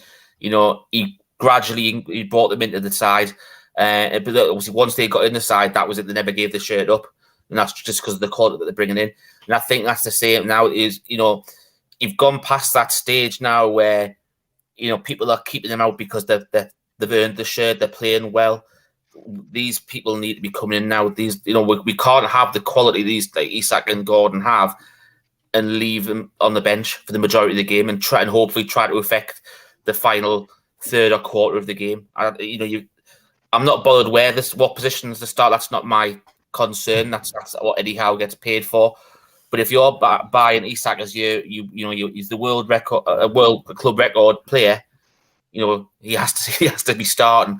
And then you look at Gordon as well. Gordon's the second highest club record signing. So you've got over 100 million worth of talent just sitting on the bench. Just want to reply here to Jimmy. As a team player, I'm happy if Pete Grace wants to come in and take my spot unloaded. I'm happy to be a squad player, Jimmy. So thanks for that. That's come out of nowhere. Okay, a number of other questions come in. Daz, there's a question here. Let's go to it. Jordan Two Flies put question. We haven't always been a possession-based team under Howe, maybe in the last 6 months-ish. Could we be better for the rest of the season playing counter-attacking football instead of big changes? So changing the style in the way in which we play rather than making changes to the personnel in the team, I think is what Jordan Two Flies is going for. What do you think? As long as we don't go back to Bruce Ball and 20% possession in the game, but still managing sometimes to fluke it and getting a win. Look, I'm not. It's not so much about the style, so much. It's the personnel. I think he just needs a change, maybe a few tweaks. And Richie, I'd be interested in what Richie said about potential change in system next season with whoever we bring in. But that's the long way away. We've got too much to play for between now and then. So, but no, I think it's personnel more so than a system change now. Well, there's another question here from K2 Shearer. Big Al in the house. Welcome to the channel. Whether it's the real Shearer or not, Probably doubt it, but we know he watches the channel anyway. We've seen today Fabrizio Romano has stated. I haven't seen this, by the way. I've not been on Twitter since the cup final ended. We've seen today Fabrizio Romano has stated we want 5 players to replace that first team, 2 attacking players, a central midfield, a full back, centre back.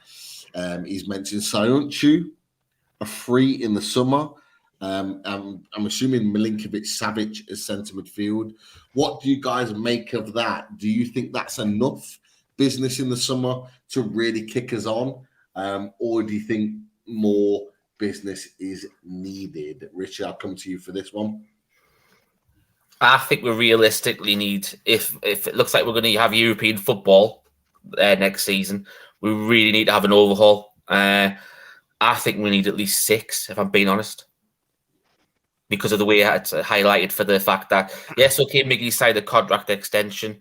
We're still a forward short. We can play to the middle. We probably need another 2 centre midfielders. You need a centre back to go along with Shaw, and you need a left back. So there's 6. Yeah. Chris, would you agree with what Richie said? Will you say we need around 6 players? There was also a mention of Sayuncu in there, free on the summer. Would you take him, or do you think he's a player that you wouldn't take him? He's not getting the Leicester team right now. However, he is linked with Atletico Madrid. So what are you thinking in terms of numbers of signings? Not necessarily positions right now. We'll get into that, I'm sure, in the summer. But number of signings and the Sayuncu conversation there. I think we need minimum 5. It depends who the 5 are as to if that does us. I mean, if you offered me 5 first team players now, I'd say, oh yeah, that'd be fine. But I imagine it's not going to be 5 first team players. I think there'll probably be a couple who are, kind of improving the bench, so to speak, or improving on players who will be leaving. The likes of Vichy, the likes of Dummett, those kind of players. In terms of Sayuncu, on a free transfer, decent wages, I wouldn't have a problem with him if, say, for example, he was replacing like a Lascelles. I wouldn't have a major problem with that. I mean, when he first broke onto the scene in replacement of Harry Maguire, he was quite well thought of, and then obviously it's got a bit downhill for him since then. But I don't think he's turned into a bad player. I just, I wouldn't want to, if someone said we've been linked with Sayuncu for 40 million, I'd kind of like, I'd be a bit shocked. But if he's on a free transfer, I in terms of squad depth, do I want to see him start every week? No. I wouldn't drop Shaw for him. But if he improves the squad and he replaces the likes of Lascelles, I wouldn't have a problem with that.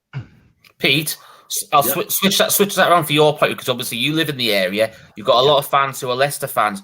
What's their view on Sayuncu? Their view on Sayuncu was they cannot believe that he's not starting. They do not want Amate in the team whatsoever, and they've been saying he's not a centre back, is he? Yeah, he's not a centre back. He wasn't signed as a centre back. They cannot believe, and I'm talking back in August now. I'm going back in August. So like when I was getting my kitchen done, I had a Leicester fan come round. I had my good mate who did the kitchen. He's seems to get older at Leicester. Even back then, they were saying, why is Sayuncu not in the team? Like, he's a ready-made centre-back.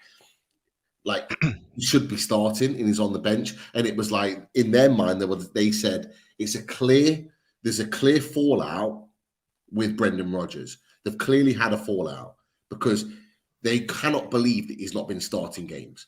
They could not believe it. And they're still speaking to them now. They're still of that mindset. So for me, having known that since August, I'm thinking, well, is he a player? Is it just that he's had a fallout? Could he go to another team and be very, very good? And the fact that Atletico Madrid are interested in him tells you a lot, because they're not a bad team, let's be honest. Atletico Madrid are a good side, and they want him on a free. So, would I have him? I wouldn't have him as a starting centre-back at Newcastle United, but I would have him as a backup. Like, is he better than Jamal Lascelles? I don't think we even need to answer that question. Like, he is, of course he is, but like, it's whether, you know, it's all about wages, it's all about all the other things, and it's all about options. What have we got available, and who are we after? It's all those things that kind of play into it, really. For me, Sanchu, I can hear what you're saying, guys. And maybe it's a squad player, but for me, I don't know if I could ever forgive him for what he did to Shrek. And Lord Farquaad is not coming to Newcastle for me. That is very good, very good. I think the interesting fact, it's just if you go, sorry, Pete, just to go off what Peter Waff and Yano have said in the last two comments. They've both said that any people that they're bringing in should be able to walk into the first 11. And I think this is something that we've discussed before on the show. Going forward, you've got to remember that people like Miggy, like Murphy, like Longstaff, like Willock, these are people who are going to be your squad, who make the squad, who are going to be coming on if the injuries and stuff. We really need to be, you know, you don't want to be bringing in people who are going to be coming in under them. You want to be improving on them. So I think that's obviously where the concerns was, where Sancho is actually going to be a first teamer. Would you play him over Shaw? That sort of thing. You want someone who's realistically going to come in, who's going to take Shaw's position and Shaw's backup. No, it's a great point, but I would argue with that. We do need squad players. We do need players to come in and play a part in the squad, because we are playing in Europe. Like you guys have said, you're looking at maybe 6 players signing. I think I said earlier on in the show, I think we could sign up to 7 players. I don't think all of those players are going to be first team starters, but what I would expect is 3, maybe a push 4 top quality players to come in and make the difference. And if we sign 3, fingers crossed, 4 starting players in replace to what we currently have in this team, we are a team that is challenging the top 6 next season. There is no doubt about it. 110%. Top 4. So what do the other 2 or 3 or 4 players provide that are potentially coming into the door if we sign them? They're going to be squad players, because we have to have squad players that are better than Matt Ritchie, that are better than Paul Dummett, that are better than Jacob Murphy, that are going to be able to do a job in Europe. I'm sorry, Ritchie, Dummett, Murphy, there are others, Ryan Fraser, that are currently playing as squad players and not players that I want to play in European football next season, or not to play in rotation matches, whatever that is, whether it's Carabao Cup, whether it's FA Cup. We do need squad players. As much as it might annoy people, we do need those players to come in and play a role for the team, but we need them to be better than what we've already got. And building squad players as well as first team players is going to be part of our transition as a squad. I think this Sunday, the cup final, and I don't want to keep talking about the cup final, the cup final for me it showed me a lot of what we need to do in this team. There needs to be a revamp, and I only hope, and look, we've seen it on TalkSport, we've seen the reaction of Amanda Staveley, and you know how almost kind of saying, like, apologizing to the owners, and Chris, I think like we spoke separately and you mentioned that the fact that he was apologizing to them, like they would have seen firsthand at Wembley that we've got loads and loads of work to do. Hopefully kicks us into gear to making that happen, and that will be squad players as well as first team players, because let's face it, we're not going to sign 6 or 7 first team ready players, because that's going to cost you 300 million. But if we sign 3 or 4 first team ready players and we spend 120, even 150 million on those players, right, I'd be okay with that. And then you get a free transfer here that can do a job for a team here. You get another player there. I'll throw a player out there, and people might not agree with it, and I'm not saying he's definitely going to come to Newcastle, but Alex Oxlade-Chamberlain is on a free in the summer from Liverpool. Oh, sorry. Oxlade-Chamberlain. What is he on? I'm not saying he's going to come to Newcastle, and you might shoot me down for it. But what I'm saying to you is that there are players out there on that level Oxlade-Chamberlain, is he better than? Is he better? And can he produce more than what we've got in our current squad? Can he be a player that can play in European football? Potentially, yes. But there are other players out there that you can look at that can come in and do a job for Newcastle United on a free transfer that doesn't cost a lot of money, and he's going to improve the squad. Is he going to start every week? No, because you're going to look at your James Maddisons, maybe your Milinkovic-Savics, your players like that are going to start every week and potentially be the players that are going to take you forward. But you always need to bring in players that are going to be happy to sit on the bench and play a role for the team. It is what it is. It is what it is. It's part of building a squad. And you might only have them for a season. You might have them for a season and a half, but you get rid of them after that. They've served the purpose. You move them on. You get better players in. It's a part of your squad game, which we are going to be talking about later on down the line. Squad team 3. Yes. Look, there's some really, really good questions. And I'm just going to really go through them very, very quickly because I feel they deserve some answers. So I'll come with individuals with this one. Chris, Europa League football at best for us. I would back us to go far in that with signings. Do you agree with that, or do you think we're capable of more? No, I think we're capable of more, but I think that's a realistic target now, Liam. I think you bang on the money there, mate. I think that's realistic, and I think if we do get Europa League, we've got a bloody good chance of going at it next season. Because as Pete's just said, then we're going to bring in 2, 3, 4 first team ready players, and they're going to be European players. They're going to be players who are good enough to play at that standard. And if you add the likes of Bruno, the likes of Botman, the likes of Isak, the likes of Gordon, all of a sudden you're looking at the team and you're going, bloody hell, this isn't a bad side, this. So if we do get into Europe and it is the Europa League, why not? Why not have a good run at the Europa League? No, fair point. Interesting one here. I'll come to you with this, Richie. It's a question for all of us, but I'll throw it at you. He said the Newcastle ladies were officially made a part of Newcastle last week. Thoughts on having the ladies on board and covering the ladies' games, possibly for more subs? What do we think, boys? I've put it out for Richie, but what do we think in general? Do we think that that's something that we could potentially cover? I know, Richie, because you're in Newcastle, you're closer than we are in terms of covering the content, if it was possible. Yeah, I think it's definitely something we're always open to improving the channel. You know what I mean? It doesn't just have to be the 5 ads on it. If we thought there was someone out there who was it really interested in the ladies' side of it and wanted to cover them, and whoever it would be, that's fantastic. You know what I mean? We were all for it. We're not just tied down to the men's team. It's a club. We might get to the situation where we start covering the 23s more when it obviously strengthened and the academy's being invested in. It might be something that we're looking to do as well. But if worst comes to worst, we can always get Chris to use Avon product and put a wig on, and he can cover the ladies' games. I'll have my stilettos ready, so no problem. Yeah. Saw that first ad on Sunday.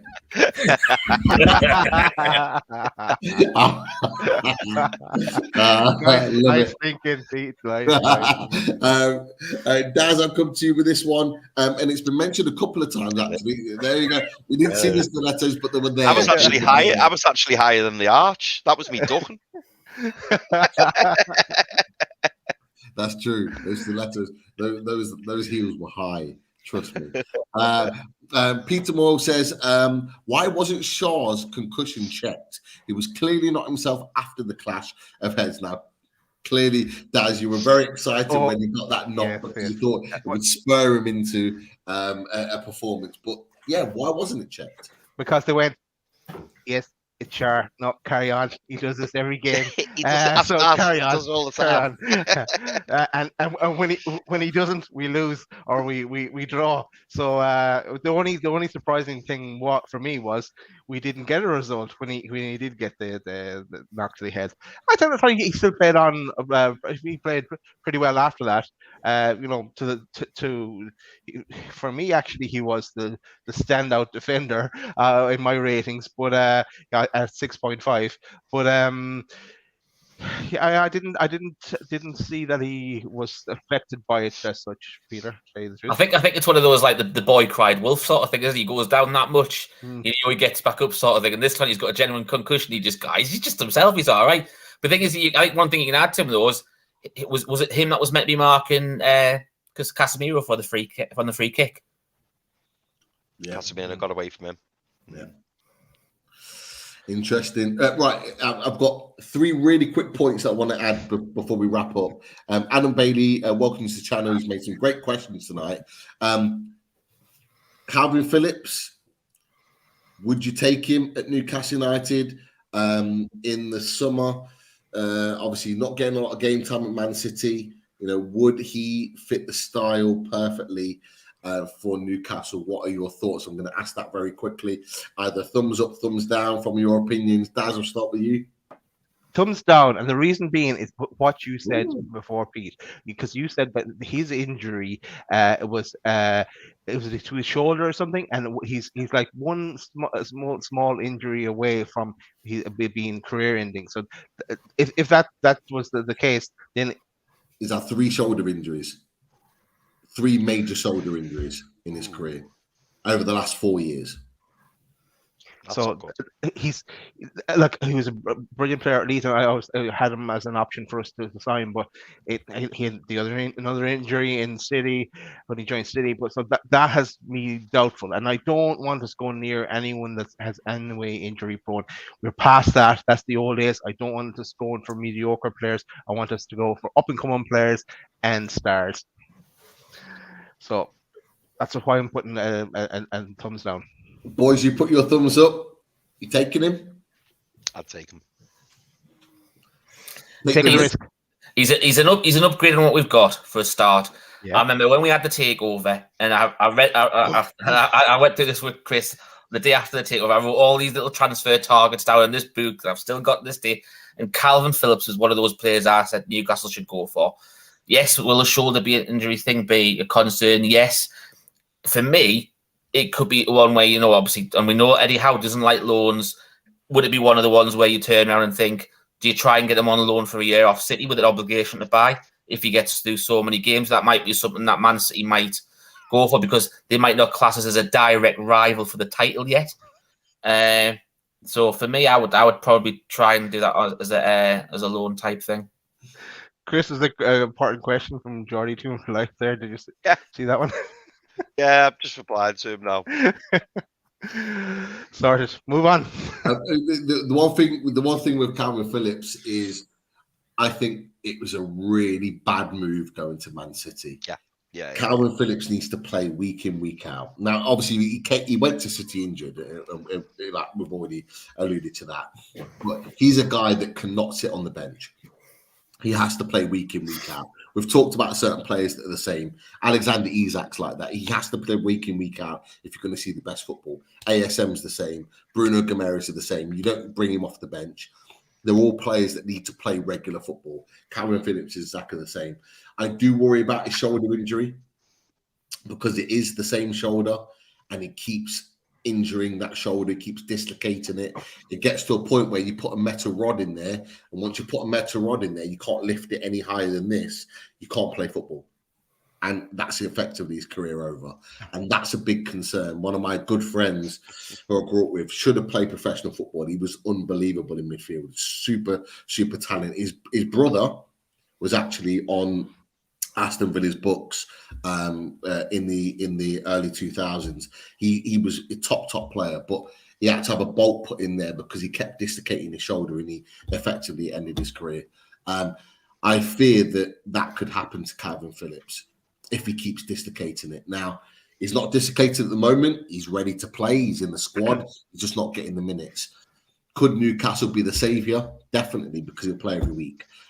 So I am kind of torn on that, not because I don't think he's good enough, because he is, but I'm worried about the amount of injuries he has and the length of time he has off the pitch. But it's a really, really interesting conversation, and I do think he'll leave Man City. I think he'll go for regular football because he won't be anywhere near the England squad if that's the case. Last couple of questions. It was a really, really good one. Alan Thompson says, let's face it, lads, if a £30 million bid came in for Miggy, I would sell him tomorrow. I think that's why we have given him a new contract as an insurance policy for a reason. It's an interesting point. Would you agree with that? Do you think that there's a potential that we move him on in the summer? I don't necessarily think the summer, but it could be definitely be something where, you know, he could be on the way out next year when we then technically have 2 years left on his contract. I agree with that. Yeah. Keep him for as a squad player. I think there's scope for Miggy for moving on. I think we were discussing it not so long ago when he was in this purple patch. Like, his price is not going to be any higher than what it is now. It's never going to get any higher. And if I think Alan's right, if someone came in now with 30 million, every player has his price. You could argue maybe Bruno is exception to that rule, but every other player will have his price. And I think 30 million is probably about right for Miggy, considering we bought him for what, 16 rising to 20, I think it was. If someone offered us 30 million for Miggy, I think we'd take it. Yeah, definitely. David Oz put, do you all feel that we are not ready for top four? We should now focus on securing top six, as teams below us have really closed the gap. Our squad still needs a little bit of work, or a lot of work, and improving. What do you think? Do you think top four's out of our grasp now, guys? Like I said, I'll open up the floor to anybody. No, for me, keep going, keep at it, regroup, reshuffle, and go for it. Aim for the sky and hit the stars, or whatever that saying is. Yeah, hopefully we get there. And I see somewhere there, so we have to play the tune.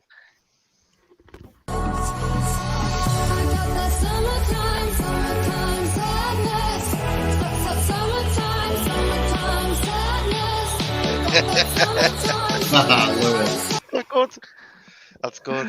She missed that. Good night, Summer. Yeah. You should be in bed all the time. Richie, what are you thinking? Until it's mathematically possible, you still push on. You get in the day, we've only got, apart from the chance whenever they rearrange games between Brighton and West Ham, we're pretty much down to one game a week.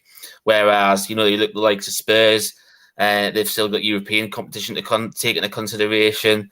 I don't. Are they still in the FA Cup? I don't know. I've switched off after we got knocked out on that one. But to be fair, so you know what I mean. Spurs have still got a cup of Newcastle as well.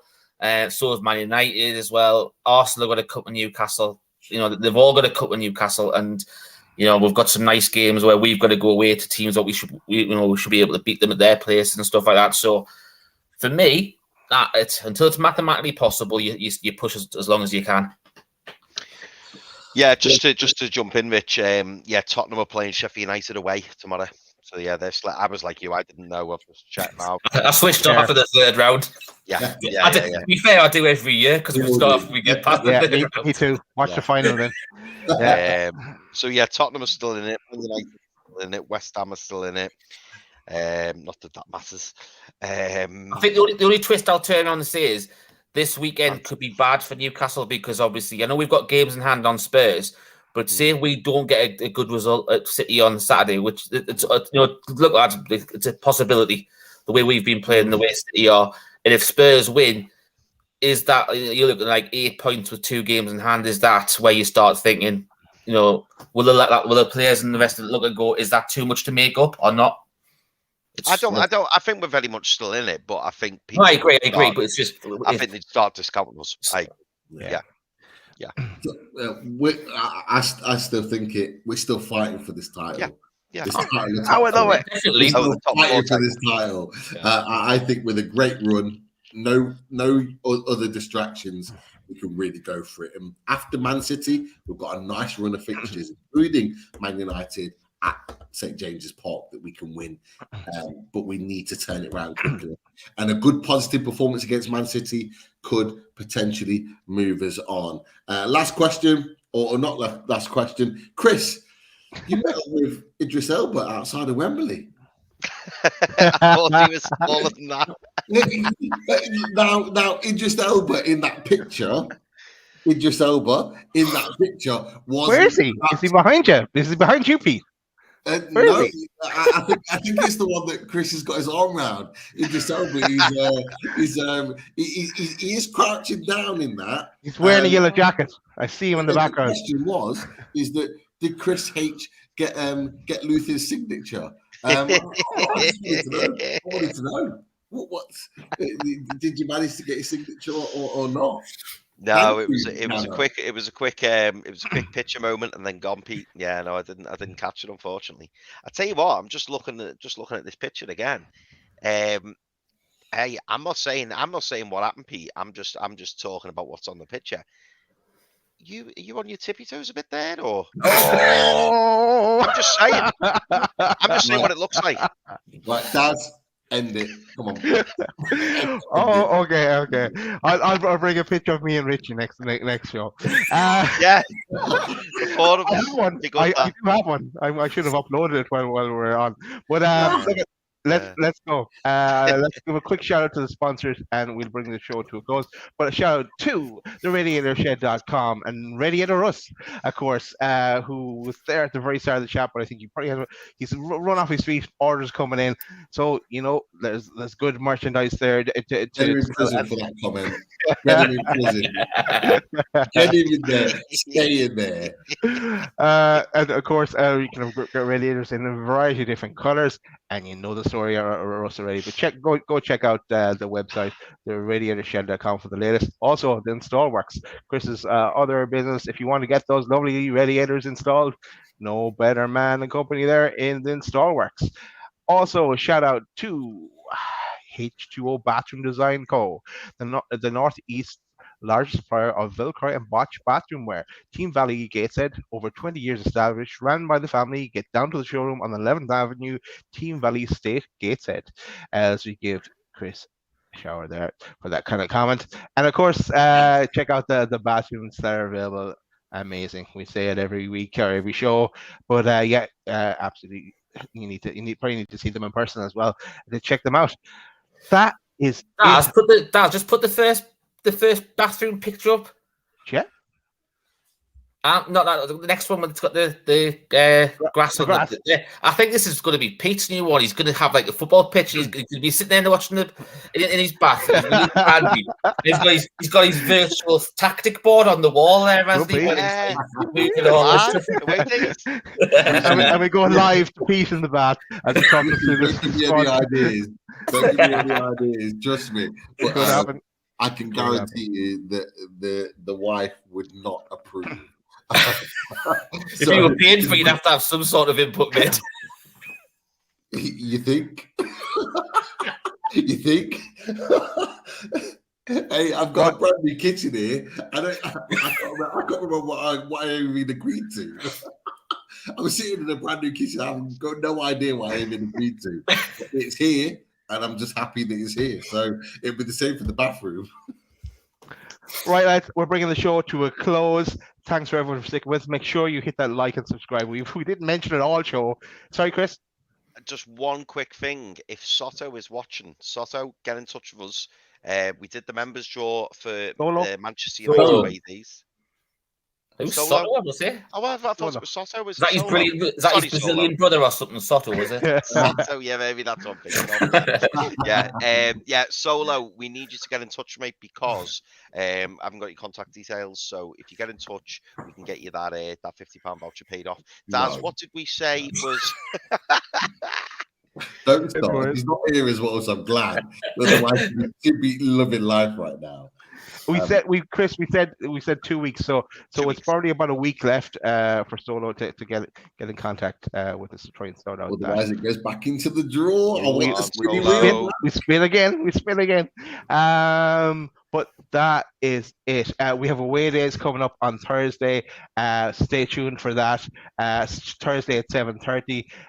The guest is going to be revealed when I do that post in the morning, Pete. And we'll be back with a reaction show over the weekend, of course. Hopefully, the positive one. But that is it. One to the end on this.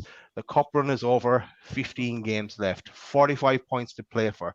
We can't score goals, and we've forgotten how to defend. Top four European place or mid-table mediocrity. Stick with us to be blinded by the lights and find out what happens next. Good night, everyone.